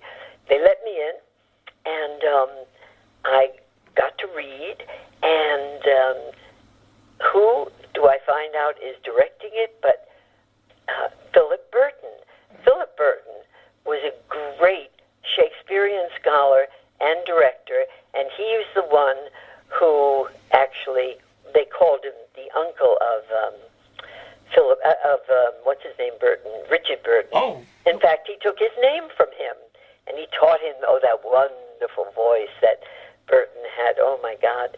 And so I was very thrilled to be in my first show, not being an apprentice and just doing, junk work around the theater, but actually being in the Greek chorus and then having a nice part in Harlequinade. And Philip told us, because some people said, I don't understand, why are you doing a Greek tragedy with this little light comedy? And he said, that's the way the Greeks did it. They always had a little comedy and the tragedy. And I think that was even carried into modern times when they do Greek show. There was Peter Brook or somebody like that. They do this really heavy, Sophoclean tragedy. And then in the last 10 minutes, there'd be a thing where they're dancing around a giant penis. They bring on a phallus. No, for real. They bring on a dick. And they dance around it and sing and make noise and joyful things. That's what they would do. Wonderful. Yeah, I know. I love it. And that's what I do after my sermons on Saturday, as a matter of fact. Ah. Yeah, it's an interesting shul we have. We're talking with Marie Wallace here in the neighborhood. Now you skirted away. We were going to talk about Gypsy, but then you talked about the one-act play, which I understand, but I'm not letting you go. What I'm doing now. And, no, Gypsy was a great experience because, again, I'd done that little off-Broadway play, and it was wonderful. But now my eyes were set on Broadway. And, of course, an agent called me and sent me for it, and to be in the chorus again, from the Greek chorus to the Gypsy chorus. And my agent said, wear leotards and tights. I said, okay. I had no idea what that was. So I wore a bathing suit. And I got there, and we all got on stage, and it's sort of like chorus line. You know, first they look at you just by the way you look, and they eliminate this one and that one, and then finally we all that were picked to stay were told, do the showgirl walk. Well, I had no idea what the showgirl walk was, so I just got behind one of the big tall girls, and I watched what she did. She put her arms out, and she took these long strides, and she was very sexy, and I just kept doing what she did, and we both were hired. So that was my entree into Gypsy Broadway. Now, do you have any recollections of working with Julie Stein and Sondheim and... Yes, oh sure. Not so much Sondheim. I didn't really get to talk to him, but did talk a lot with Julie Stein. And I remember once he said he wrote this for Ethel, but he wrote it as if he was writing for a trumpet. Ooh. Isn't that interesting? And it makes sense, because also, here's the other deal. Like, we're talking about, I guess it was 1959, 1960, right, when Gypsy was happening. And now you go to a musical in the theater, and everything's blasting at you, and there's 25 amplifiers, and people have microphones crawling all over their bodies. Back then, you know, Ethel Merman was known as somebody who could stand on a stage and ping her voice to the back row, and everybody could hear her over all the orchestra, over all the brass. A, is that absolutely true? And B, since there was no miking back then, didn't you all have to do that? Wait, yes, you were taught to really project. I hate when I go to the theater. And first of all, the whole sound of you know, loudspeakers and everything is just so horrible to me. And I cannot stand those little mics through their hair or coming out of their ears. And the first time I saw it, really, I thought this guy had a big mole on his cheek. And then I saw everybody having these, and I thought, what in the world is that? And I don't know what kind of voices they have, but to have a mic for every... And now they mic straight shows. Little off-Broadway shows I see mic. They do, because they get the TV actors, and the TV actors, they talk like this, and they're used to not moving their lips. No. And it picks up... every TV actor worked like that, talked like that, except Dark Shadows, because we were bigger than life. Well, since you met... Well, no, I want to spend a little more time on Gypsy. Do you have any... Okay. Do you have any stories about La Merme? Well, let's see. She was... You know, I wouldn't say she was friendly the way Gwen was friendly, or Robert Preston, who really knew knew the stagehands, knew their wives, and all that. So Ethel would say, hello, girls, you know, wave to us, but never Marie or anyone else.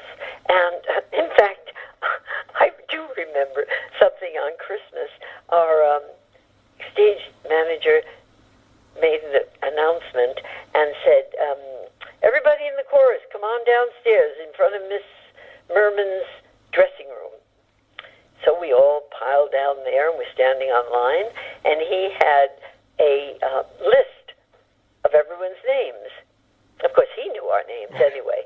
And as we went in, say Barbara London, he would say, Barbara London, and she'd say, Merry Christmas, Barbara, and shove this package in her... Oh. Not her face, her arms. Right, okay, yeah. And we all thought, oh, okay, we're getting a big bottle of champagne, because that was about the size of it. And then, you know, Marie Wallace, oh, Merry Christmas, Marie, and, you know, hands that way. So we all went running upstairs to the 6th floor, I think it was, in the Broadway Theater, and opened it, and the funniest thing is, it was cologne, and her husband was the manufacturer of this cologne, and it was cologne in a huge decanter.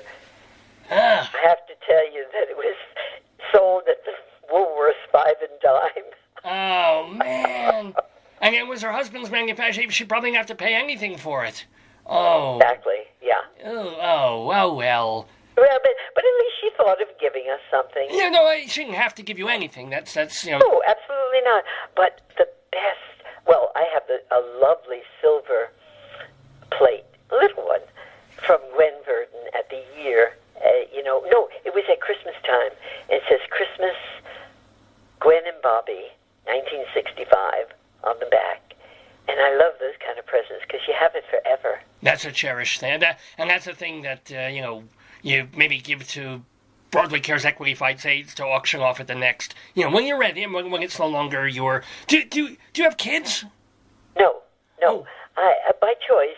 I married and I just wanted a career and I didn't think the two could mix. And so I didn't. Do you have a mix of regret and no, that's exactly right? Or... No, I have no regrets. No regrets. It worked well for me. My husband was a doctor, and... no wonder you could be in show business. There you go. Right? And I wanted to be around with him. In fact, I didn't go on the road except for those short tryouts, because we, as you know, we would have the tryouts. They don't do that anymore. They do previews in town, but we always went to Boston, to New Haven, to Philadelphia, and we tried our shows out there. So we didn't mind that because that was 3 weeks. Well, the longest one was Gypsy. I think we did 6 weeks and then extended it for 1 more week. But it was wonderful because it gave you a freedom. Even it gave the creators, writers, the creators, a chance to try different things. And those critics were very sharp, so they could listen to those critics and use that, and yet it wasn't right in Manhattan, And I don't like, once they started previews, it's cheaper for them, no question. And today it would be so expensive probably to keep picking those things up. The only way they go now is the tours after they've opened on Broadway. Right, or they might try something out in a regional institutional theater and open there and then bring something in if it's a hit regionally. Yeah. Yes, they do that, and that's nice. I think that's a good idea, but not usually a musical, but a straight play. I loved working in regional theater that way because you'd work with very good writers, and they would be there through the entire time. And in regional theater, usually was 9 weeks. Paid. You rehearsed for almost 4 weeks, which is really nice, and then did a few previews right there. 4 weeks, and you could talk. I worked with Jack Gilhooly. I worked with Noonan. And Noonan being, I'm sorry. Yeah, I can't think of his first name for some reason. John Noonan. Oh. Now, did you do Winter and Summer? The Lions, it was called. Okay. And it was really, a wonderful experience because it was, again, in an intimate setting, and yet you didn't have the pressure of New York. You were just there, and all you had to do was work on the play. It was your personal life wasn't involved, nothing was involved. I did Who's Afraid of Virginia Woolf up in Albany. Ooh, yeah. I mean, that had already been done. I don't mean they did it as a first tryout. Right. But you were Martha? It was nice to be in a regional theater and not have to worry about, all the little petty things that happen in your life in the daytime. All you could do was eat, sleep, and drink, and eat, and have a massage, and think about Virginia Woolf, because that's major. By the way, in that production, were you Martha, and then who was George? George was, it's interesting. No name. He was a professor from somewhere out Midwest that the Albany Theater, Capitol Rep it's called, would bring him in almost every year, I understand. He was a wonderful actor, but not professional. I mean, he could have been, but he never went that way. He lived out there and taught and came in for, 1 show a year. And so he was very good, very good. Now, speaking of better than very good. We're talking with Marie Wallace, the actress. You can go see her in the one-act play New York Encounter that is happening at the Directors Company on West 43rd Street over on 8th Avenue. It's happening from now through February 4th. And now, to find out... Oh, you know what we didn't say? How you can get the tickets. Oh, now let's see if you can get this, because it's a little complicated. What is the website where people can get tickets for your show? Called brownpapertickets.com. There you go, brownpapertickets.com. And the name of the actual, because your one act is called New York Encounter, but the whole thing is what? That's right. It's winter. The whole thing is called Winterworks 2018, Look Me in the Eyes. But if a person, let's say, forgets that, when you get to brownpapertickets.com, it says find an event, and you can put Winterworks 2018 and up will pop it. But if you just happen to forget that and you put in Marie Wallace, it'll also pop up. Oh, that's good. So that's nice. They put a lot of different, names and words in so that somebody might remember somebody else, and you can get it that way. Now, you can also find Marie Wallace on Facebook at a page that is, and this is a long one, here it goes, Marie Wallace Dark Shadows Fan Club. So it's, facebook.com/Marie Wallace Dark Shadows Fan Club, because a lot of people, they don't know from the theater, they never saw her in Gypsy, but they know Marie Wallace from doing Dark Shadows on TV. Now, how did you get that gig? I got that gig in 1968, and again, I was up at the Hampton Playhouse, and I remember my agent called me, not my agent, my husband called me and said, your agent called and said, he was calling to see if you would like to be submitted for Dark Shadows, and he said, my husband said, and I said, yes. I said, okay, what's Dark Shadows? Now, it had already been on for 2 years. It started in 66, but I had no idea.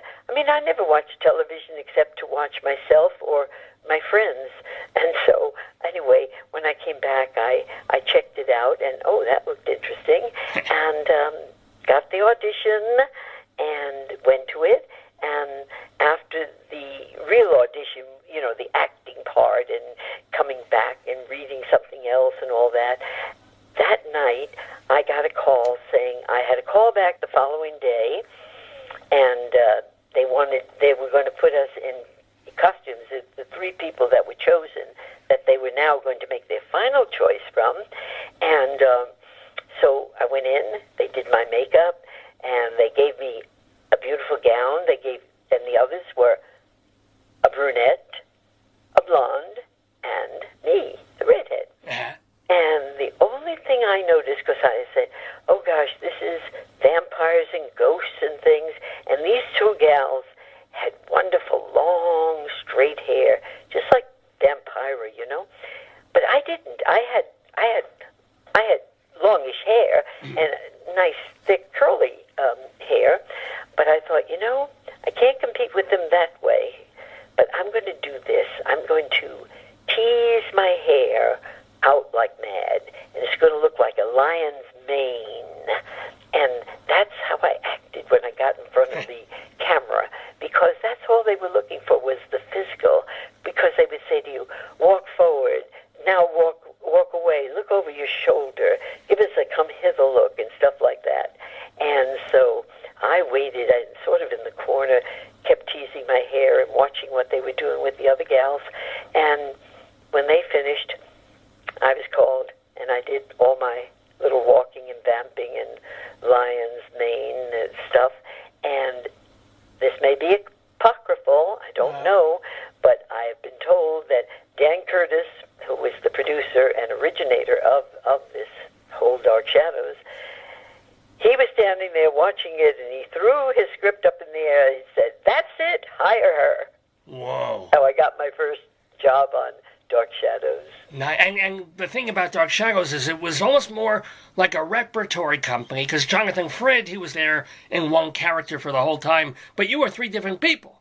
That's right. And that was what was such fun about it, when the director said to me on our last day, don't worry, Marie, I know you're being killed off today, but you're going to be back. This is like a repertory company. Wow. And sure enough. And your favorite... Months later, after doing a play somewhere, came back and they had another part for me, and that was Crazy Jenny Collins. That was a good one. And because she was crazy?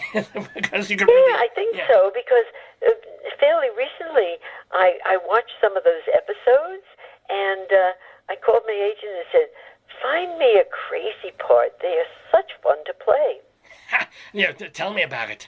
I've lived a crazy part all my life, let me tell you. Speaking of television, by the way, I don't know what this is connected to. I took this note down, but I don't know why I took the note down. But you worked at some point with Jackie Gleason? Oh, I did, yes. I did Sly Fox with him and Cleavon Little and Irwin Corey.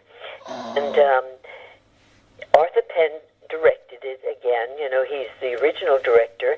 And we treated it just like it was a beginning new show, because you see, the original idea when they wrote it, Larry Gelbart sent it to Jackie to do it. But Jackie said, I just sent it right back, because I don't know if you remember the stories. No. Jackie and David Merrick had big fights when he was in, I think, a show called Take Me Along on Broadway. Yeah. Fights where it was in the, I don't mean fist fights, but, you know. Well, no, but everybody hated David Merrick, so okay, yeah. So I didn't hate him, and I'll tell you why later. Okay. Anyway, so he said, I'll never do a Broadway play again. And, you know, he didn't have to. He was the king of television and the honeymooners and, you know, living down there in Florida. And, but he said at one of the first rehearsals when we talked about it, he said, I made the mistake of opening the script, and I couldn't turn it down. So But they decided we would do a long tour across the country, then go for the opening season of the theater down in Florida, wherever it was that he lived. And after that, 4 weeks there, come up to New York and open that. Unfortunately, in Chicago, he had to have triple bypass surgery. So that ended that. Because I thought up to that point, we went to San Diego, San Francisco. We went all over, and he was wonderful. Oh, good, because we opened the conversation about memorizing lines, and the thing about him, at least in The Honeymooners, was he had a new script every week, and half the time he'd fumble, or he'd put his hands on his hips if he didn't remember a line. Was he fine in Sly Fox? I know, but this is unbelievable. What? Day one, he knew the entire script. Day one. Oh, boy. And by now, he was an older man. I mean, he wasn't old and ancient, you know. Right. But I think we did that in 79, something like that. Well, I guess also, at that point, he could memorize one script and do it over and over and over, as opposed to having to memorize a script in 3 days and do it on TV live. Yeah, you're right. Yeah. Except that usually it's hard to learn just at home without working with the actors and everything. But he learned it by rote. I mean, he knew everything. Wow. Oh, this is a fun story. Ooh, tell me. You know, because we were touring all over, we had a lot of opening nights. And so we had an opening night in, where did Joe DiMaggio have his restaurant? In San Diego or San Francisco? I've forgotten. I think it's San Francisco. And anyway, so he came to the party, and as did Jack Haley and all those. And Jackie liked me a lot, and so we got along well. And I remember him calling for his wife. I've forgotten her name. And he said, come over here. I just told him that this dame is the only one I can depend upon on the stage. Isn't that right? Isn't that what I told you? And she said, yes, dear. But anyway, he said to Joe DiMaggio, you see this dame? She is to the theater what you used to be to baseball. Whoa. But to marry her. Whoa. Yeah. That's I love that. Not that I was interested, because I had a boyfriend, and we would speak to each other every night from there to New York. But I just thought that was a fun kind of... Yeah, but I mean, nobody doesn't want to hear a line like that. That's beautiful. Right, that's wonderful. Exactly. Now, speaking of wonderful people of the theater, you mentioned in passing Robert Preston, but we have to talk a bit about him because everybody loves Robert Preston. Everybody loves him, and there's good reason. He is the most wonderful man, and I was in a play with him called Nobody Loves an Albatross. Yes, in 1963. Yeah. Right. And he was so great. Now, I remember when I came to the second audition, he was there. Very often the star has final approval over the director. And so I knew he was there. And then I got the part. And then I guess about a week later, we were starting rehearsals. And the rehearsal hall, you don't rehearse on the stage, you rehearse in the studio. And there was a big staircase, and I started going up, and who's coming up at the same time but Press? And he looked at me and he said, "Welcome aboard." And it was such a wonderful way to start a play, with someone just, and in fact, when we had the lunch break, Connie Ford was in it, and Connie and I, and it turned out Preston and two other people, I've forgotten who, all went to lunch together. And I went with them, but after about 20 minutes or a half hour, I said, I have to leave because I had to run over to my agent. I hadn't signed my contract yet. And he called me and said, you got to get over here. You're supposed to sign before you start rehearsing. So I left, and I handed, quietly, Constance Ford $20 towards my lunch. So when I got back, Connie handed me the $20, and I said, "Well, but that was for my lunch." She said, "I know, but Press took all of us out to lunch." Whoa! And didn't he? Not too many people do that. No, not only, and he also made, I think at some point, a speech to you all, like on the first day or second day of rehearsal. Yes. Yeah. Yeah, Gene Sachs was the director, also a wonderful actor, if you remember. And so he was just telling all of us actors of what he was going to do, and etc. And he was really directing it all to us. And then Press spoke up. He said, "Excuse me, I just want to say something. I'm part of the company. I'm not the star. I'm just all one of you. We're all one." And again, that was another thing that made us all just relax. And we were fine. Oh, I just love hearing stories about that. I almost dread then asking about one other person that you were in a show with. You were in a play by... I can't imagine who you mean. Well, no, I'm not saying it's going to be a terrible story, but in a play by S.J. Perlman called The Beauty Part, which... Yeah, Charlotte Ray, our friend of the neighborhood, that she was in that show. Larry Hagman, Alice Ghostly, David Doyle.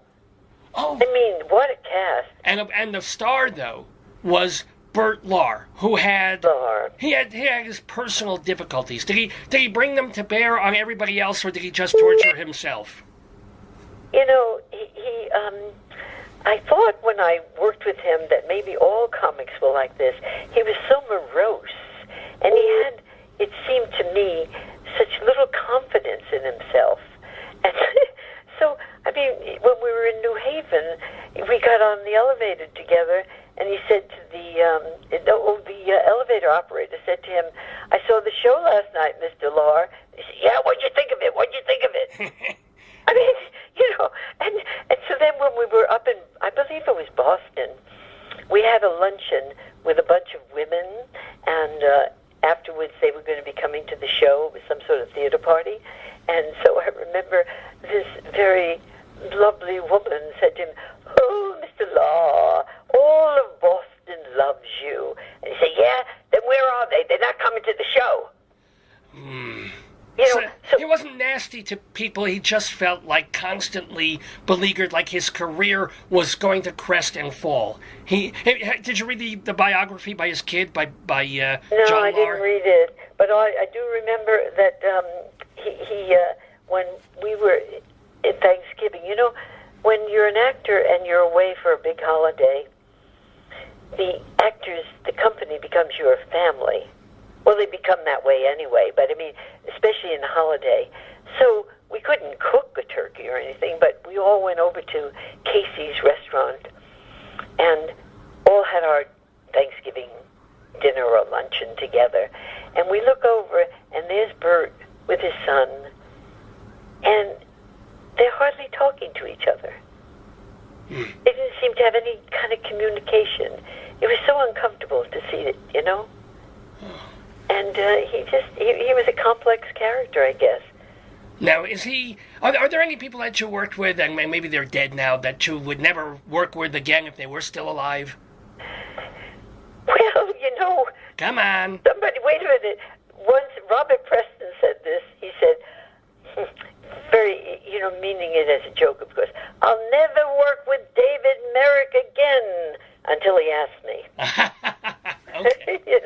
Wait, but you said you had you had no problem with David Merrick, you personally. No, and you know why? It was just a little thing. We were, in the chorus, right? We were the big showgirls, and there was a number, and it's never been in since that first original show. There was 7 more of us, besides the dancers, the little tiny dancers. So the big, tall showgirls were in this last number, and it was the Christmas tree number. And one night, I don't know if it was whose thought it was to cut that number out. And so we were walking down the alley. We had to sign in. We had to come in and sign in, and then we were dismissed. They said, you don't need to stay tonight. You're not doing your number. So we were walking up the alley towards our hotel, and David Merrick sees us. And he said, what are you girls doing out here? Why aren't you in the theater? And we told him the story. They're cutting it. He said, no, they're not cutting that number. Ooh. And he went back, and sure enough, we were in it till the end of that run. That's the only reason I say I have a nice feeling about it, All right. I mean, you didn't do it for your sake, per se. No, absolutely not. He probably didn't know what my name was compared to Carol Jo and Barbara and Theda, Well, by the way, we know... So did it, and so we were very happy. I mean, being, your first show on Broadway, it's a big deal. Oh, every show on Broadway is a big deal. Every show is a big deal, but it's funny because I remember when I said, oh, if only I could just get one little walk-on or a chorus, I'd be happy. That'd be it. And as soon as you get that, then you say, well, this is great, but if only I could get a nice small part. Right. And then you get a small part, and you say, well, it'd be nice if I had a really good part. It's just... It doesn't really ever satisfy human nature. You get a taste of it, and it's like you get hooked, and you want to be a one-person 8-hour show in the Palace Theater is ultimately what you want. That's right. Playing 15 times a week, $800 a ticket, and you're set. It's good. Right. Well, this has been worth thousands and thousands of dollars talking to Marie Wallace. I'm going to remind you one more time before we ask her one last question, but Marie Wallace is in the one-act play, A New York Encounter. It is part of Winter Festival at the... Winter Works 2018. Winter Works 2018. Look me in the eyes. I never understood that phrase. What, am I going to look you in the elbows? Look me in the eyes. Well, we could try. It'd be a little odd, but the American Renaissance Theater Company is doing it. It's at the Directors Company Theater at 311 West 43rd Street. That's around 8th Avenue, and it's running through February 4th. So you want to check that out? They can get their tickets through brownpapertickets.com. brownpapertickets.com. brownpapertickets.com. And, of course, if you want to find out more about Marie Wallace, go to her Facebook page, Marie Wallace Dark Shadows Fan Club. Could it be any longer? Marie Wallace Dark Shadows Fan Club on Facebook. And, by the way, people can, you can send people, and this is really cool, a copy of your autobiography that you wrote a few years back, yes? I do that, too, because I also have, if they're interested in my book, I do have a Facebook page called On Stage and In Shadows, and that's the name of my book. On Stage and In Shadows? Yes, and right on that page, it tells you exactly how to get it, and it's a great deal as compared to just getting it through, Barnes & Noble or something, which is fine, but it's just the book. On this situation, you get an 8x10 of me, a page with Dark Shadows pictures, and a personal letter besides the autographed book. And what is it, like 20-something? It's $25. $25 for a book, an autograph, a thing? Come on, how can you beat that, for gosh sakes? That's right. And all these stories and more told by Marie Wallace. So, Marie, how long do you think you will continue to act and do what you do? Well, time will tell. I don't know. As long as something is good and funny and interesting, then I'll do it. If it's not, I don't want to go on the road anymore. I'm not interested in that. I want to stay in New York. I mean, I don't necessarily want to stay in New York, period. I like traveling and all that, but I don't want to go on a show traveling. It's not the greatest, conditions. When you're young, it's great and fun and wonderful, but no. But if something comes up in New York and I like it, I have to like it now. I don't do it just to keep busy. I don't need to keep busy. I have other wonderful things to do to keep busy. Well, actually, let's make that our last question. What do you do to keep busy at other times? You do still knit like you learned backstage at charity?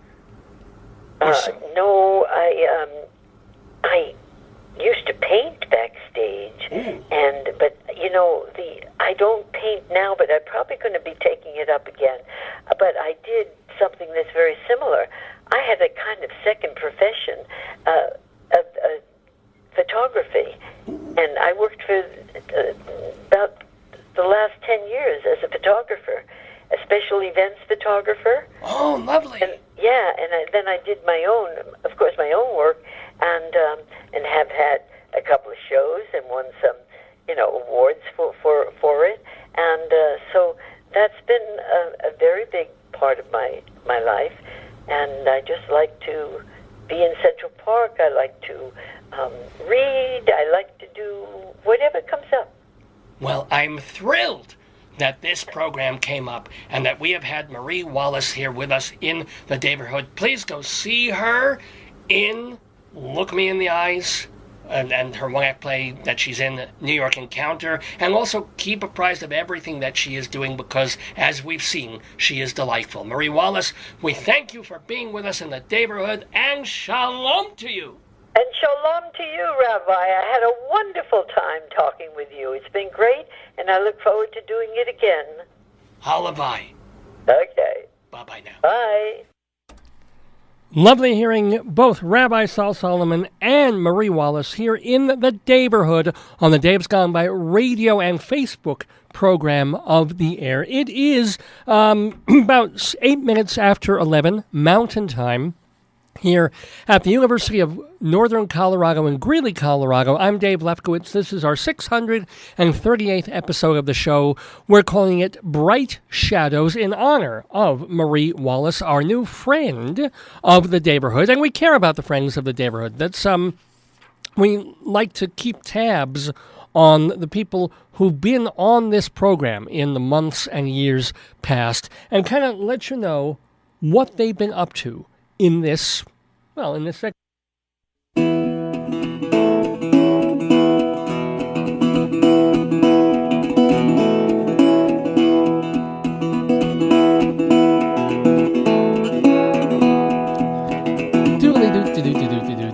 Yeah, a little Bruce Coburn playing under there. He's not a friend of the neighborhood. I wish he were, but people who have appeared on this show and are doing other things as we speak. For example, our musician friend Chuck Lavelle is hosting a show on public television called America's Forests, and look for it on Rocky Mountain Public TV because I think he's dealing very specifically with Colorado at the moment. It's a pilot for a program that he hopes will be picked up by PBS. So he's going around to forests and looking at trees and musicians together.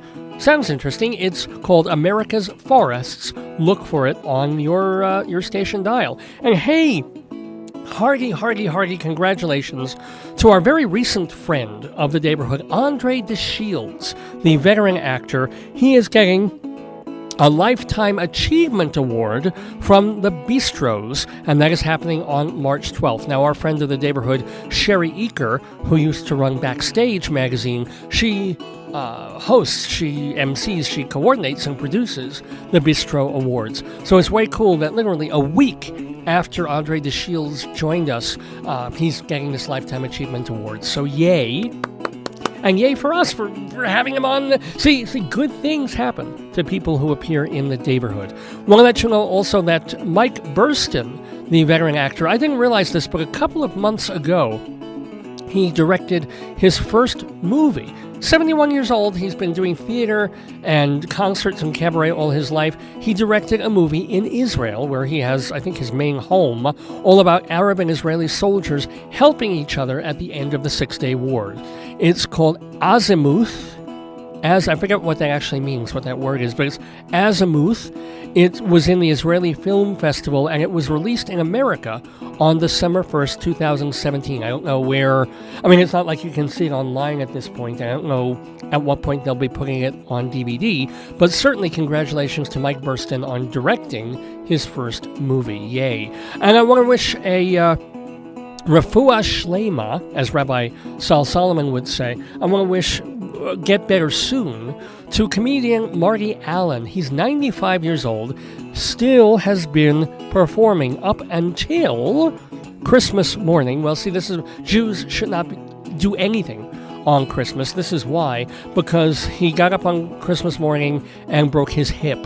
But he is rehabbing and actually hoping to get back performing with his wife, Karen Blackwell, soon. So you can go on his Facebook page and wish him well. And we certainly do. 95-year-old Marty Allen. And you know who that is. The big Brillo-y hair. He used to be part of Allen and Rossi.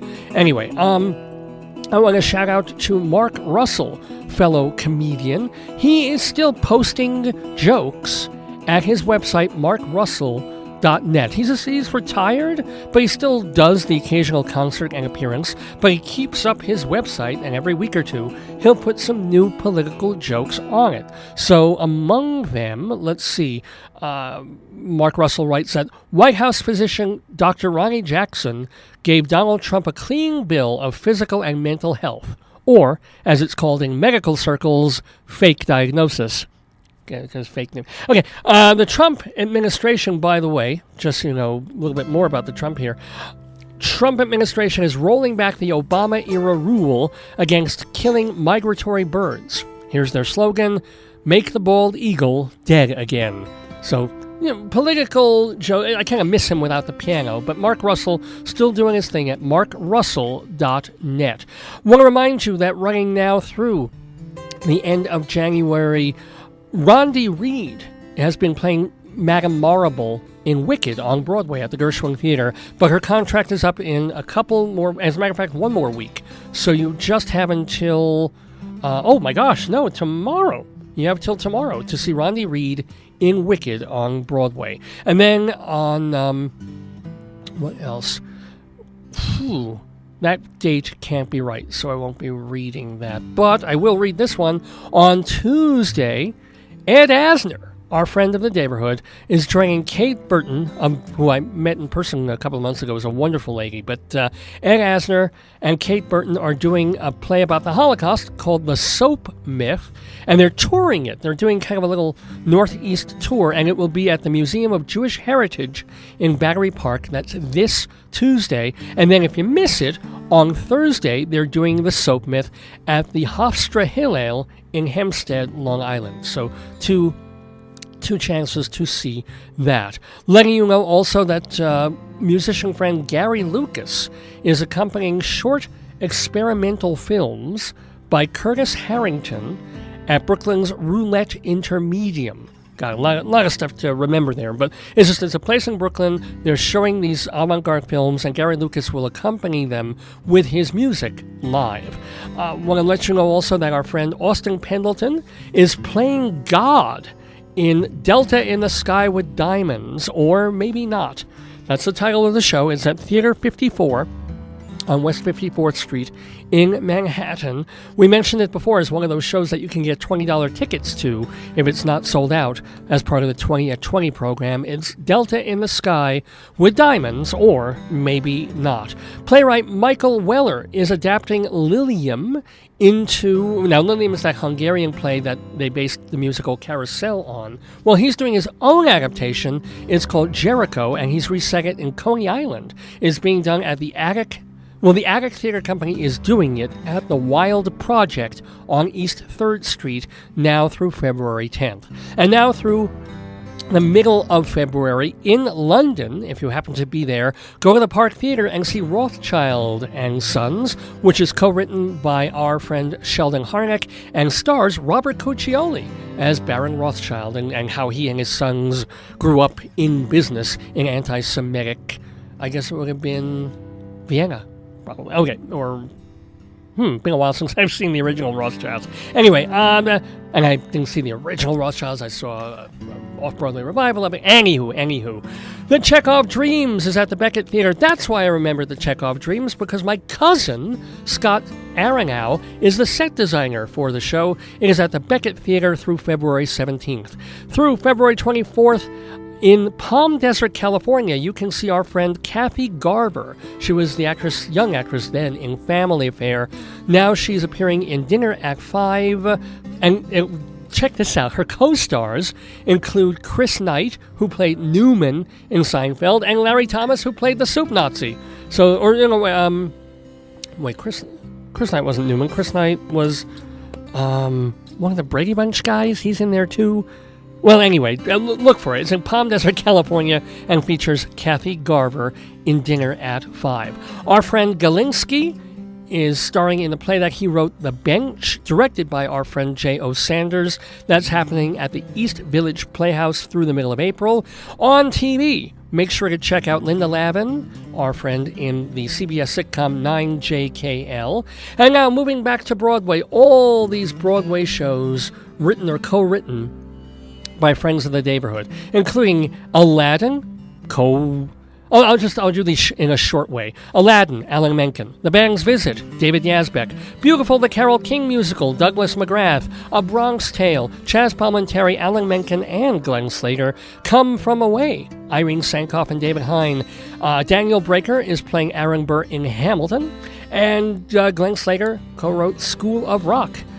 Finally, Jim Caruso's Cast Party every Monday night at Birdland, reminding you that Evan Seplow founded and runs a New York nightlife website called StageBuddy.com. Dr. Demento still doing brand new Dr. Demento shows at drdemento.com. Eva Heinemann hosting High Drama on Manhattan Neighborhood Network.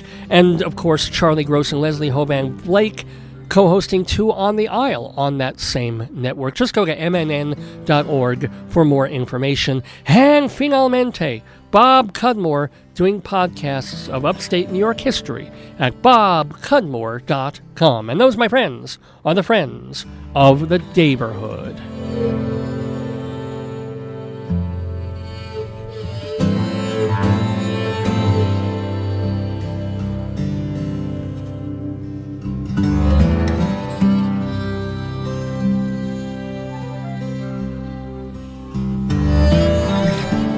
Well, it's about 18 minutes after 11 Mountain Time here in the neighborhood at the University of Northern Colorado. We're doing our Bright Shadows episode of Dave's Gone By, and yes, we're still here, and I want to hear from you. davesgoneby@aol.com is a great way to write to me. davesgoneby@aol.com, or if you're a friend on Facebook, as more than 4,400 people are, please drop me a message there. We've got one more segment for you. We're going to end unfortunately, the show a little early today, just because I have to run and be somewhere at noon. But not before we do another segment, our In the News Saturday Segue. So yeah, we're doing only one Saturday Segue. We're not doing Dave's Big Dictionary this week. We'll have a more rounded, normal show next week. But here, we're still going to play some music for you, and it's called an In the News Saturday Segue because your job is to try and guess why I'm playing the songs I'm playing. What do they have to do with stuff that's been going on in the world, in the country, current events? Is it the song title? Is it who's singing the song? Is it the band? Is it the theme of the song? So we're going to start off with solo Colin Meloy, or is it Meloy? The Decemberists guy. And, well, I can't give it away, that's the whole point. But here he is on Dave's Gone By. This is called The Gymnast, High Above the Ground.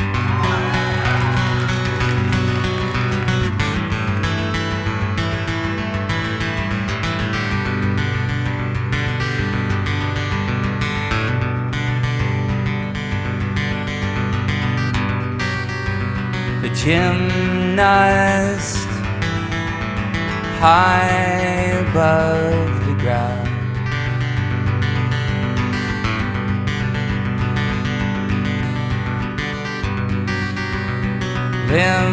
limbers up and falls timber down.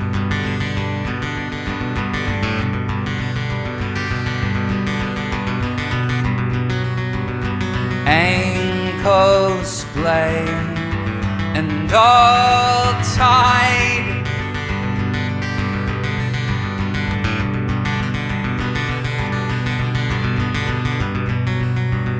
gymnast long hands arrive.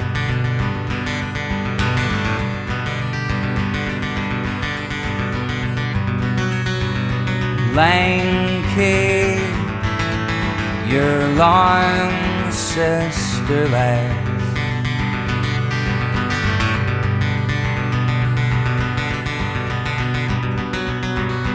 waiting out this long light brigade.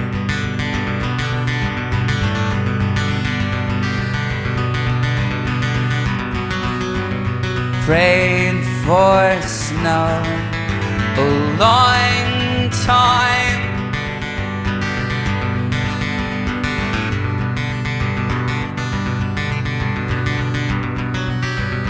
lanky, it long has arrived. Bit of Colin Meloy there, Colin Meloy. Again, apologize if I'm mispronouncing that. Also apologizing for truncating the songs in this Dave's Gone By Saturday Segue of songs in the news, but we're trying to get them all in time, and also just we're going to try them one after the other. Did you guess why I played Colin Meloy doing The Gymnast, High Above the Ground, from Colin Meloy Sings Live from 2008. Big news this week, Larry Nassar, doctor to the stars, well, female Olympic gymnastic stars, that is, was sentenced to 40 to 175 years in prison for touching and doing bad things in his examinations of all these Olympic female hopefuls. The judge said, quote, "I just signed your death warrant, especially since Nassar is already doing 60 years for child pornography." More than 150 victims came forward. Speaking of, he would penetrate them digitally during routine injury exams.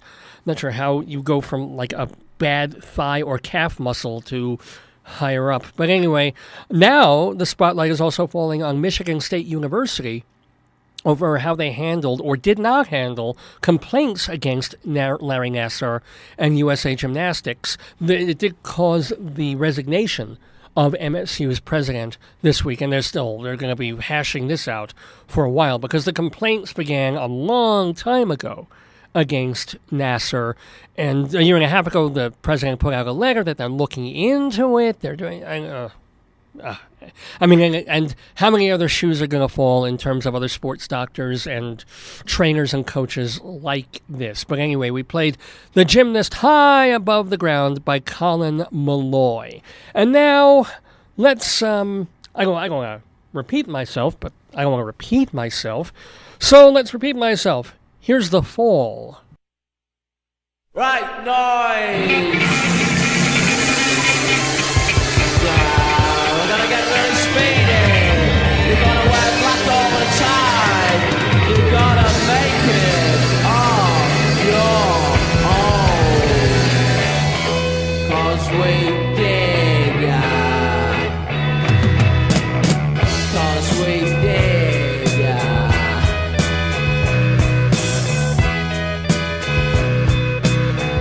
Away dig ya.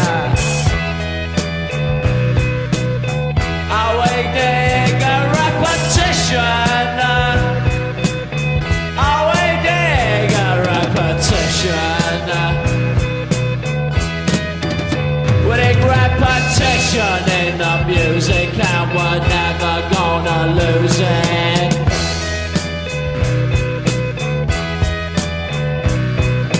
All you dons and sons who are sick of fancy music, away digger, away digger, away digger, repetition, away digger, repetition. A repetition on the drums and we're never gonna lose it. This is the 3 R's, the 3 R's. Repetition, repetition, repetition. Yeah, in case you didn't get that there, the name of that song is Repetition. I shouldn't have given that away, though. That was by The Fall. But if you know anything about The Fall, you're going to recognize that Sprecht singing of Mark Smith, lead singer and writer for The Fall, who... actually, here's the bad news. Reason we played the song is that he passed away this Wednesday at the age of only 60. He was more a rancher than a singer, but I mean, The Fall put out 32 albums without ever having really a true chart hit. Smith, when he was young, he was influenced by bands like 13th Floor Elevator and, of course, Captain Beefheart, because who hasn't been influenced by Beefheart? He tried out for other groups who told him he couldn't sing. Once he was in the band and they established their style, his wife, Brix, a guitarist, also became a part of the band. They married, they divorced, but she stayed with the group for a while. Smith was an irascible character. According to the Rolling Stone obituary, he was arrested in 1998 on charges of domestic assault while the group The Fall were on tour in the United States. He had allegedly kicked, punched, and choked his girlfriend at the time, Fall keyboardist Julia Nagel, a week after she reportedly blackened his eye with a telephone. So there's a rock and roll relationship right there. Smith pleaded not guilty, but he was ultimately ordered to undergo anger management and counseling for alcohol abuse. So somebody truly living the rock and roll punk life until he is no more. Mark E. Smith of The Fall died at 60 this past week. And I've tried, I'm not a fan. I didn't know their work, so I went scoping about, and that's the catchiest song of theirs that I could find. And it is 4.5 minutes long, so I spared you more repetition. But anywho, farewell to Mark E. Smith. Let's get to some Broadway. Not your typical Jerry Herman, Hello Dolly kind of Broadway. This is much more recent Broadway from a show that was only, I can't believe it was 8 years ago. The show is Bloody Bloody Andrew Jackson, but why am I playing this song?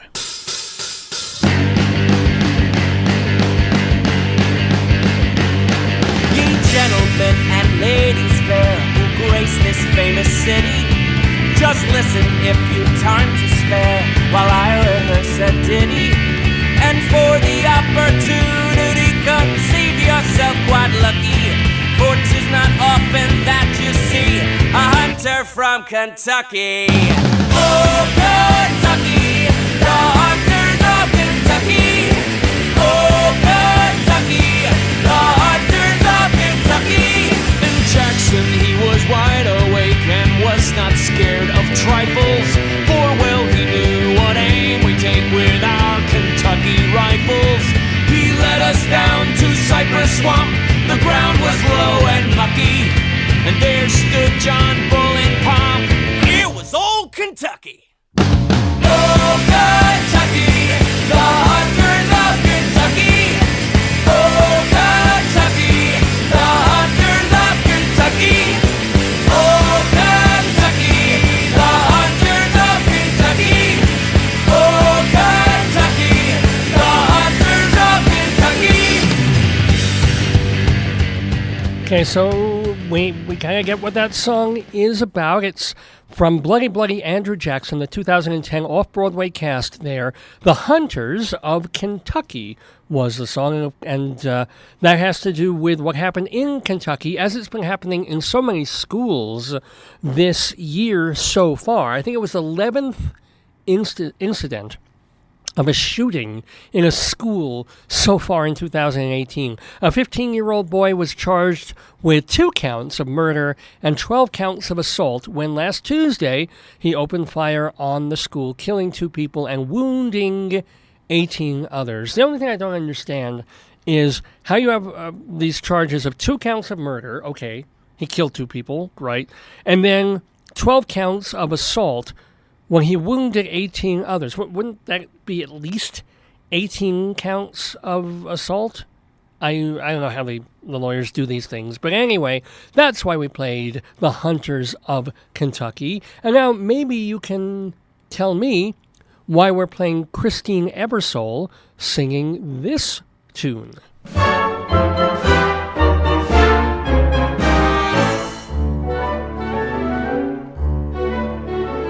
I'm tired of keeping up with the economic trends and the universal problems that perplex. Oh, tell me, where can I find a man who condescends to show an interest in sex? Affairs of heart mean nothing to men of late. It seems they only go for affairs of state. It used to be that a girl could get away with "Aren't you wonderful?" But the economic situation has changed all that. It used to be all you'd ever have to say was "Aren't you wonderful?" And a man would show his adoration, and you sat pat. So a number there going back, well, in one way it's going back to 1936, to the Ziegfeld Follies of 1936 when that song originally debuted, but that is of course a much more recent recording, the 1999 Encores cast of the Ziegfeld Follies of 1936 with Christine Ebersole. There, you know her from Grey Gardens and in some of the early years of Saturday Night Live. She was a cast member. She was singing a song there called The Economic Situation. The Economic Situation. Okay, kind of a relatively easy one if you know what's been going on this week. Donald Trump just got back from the World Economic Forum in Davos, Switzerland. Couldn't find a song with Davos in it, so that was the next best thing. As Trump has said before, he's all for trade, but it has to be fair on our side. And you know, whatever you think about Trump, he usually does pretty well when he goes away to these summits and conferences and forums and with other heads of state. And his line, America first, does not mean America alone. I mean, that's a great line. It's a fair line. It's a reasonable line and absolutely truthful. You can put our country as president of our country first and say it that way without insulting, without shitholing other places and just saying, hey, we still want to deal with you. We still want to work with you and help you guys out because America's economy is booming. Europe's economy is getting better. It's doing pretty well, too. So people are pretty happy at the economic summit.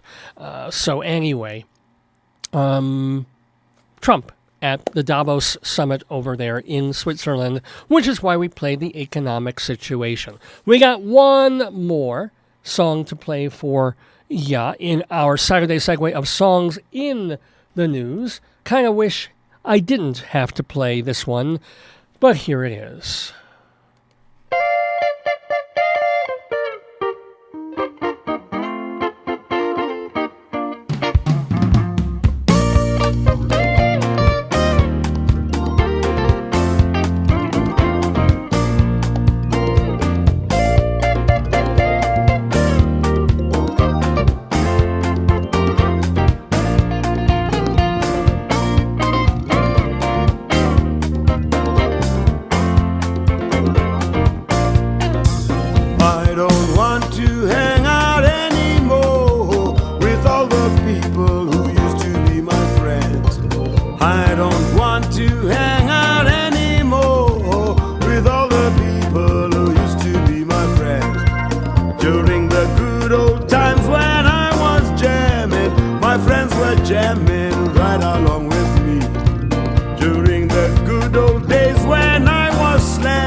Some tears to wipe away of our own. That was Hugh Masekela from the album Time, and time was up, unfortunately, for South African musician Hugh Masekela. He died this past Tuesday, on my birthday, actually, age 78. He had prostate cancer. They call him the father of South African jazz. He was born in a township involved in a lot of youth bands, and so when things just got even worse in South Africa, he petitioned famous musicians in America and other places to let him get out of the country and continue making music. So people like Yehudi Menuhin and Harry Belafonte helped him get out of South Africa. He moved to New York, went to the Manhattan School of Music. He was married for just like 2 years to Miriam Makeba, although they stayed musical friends for a while after that.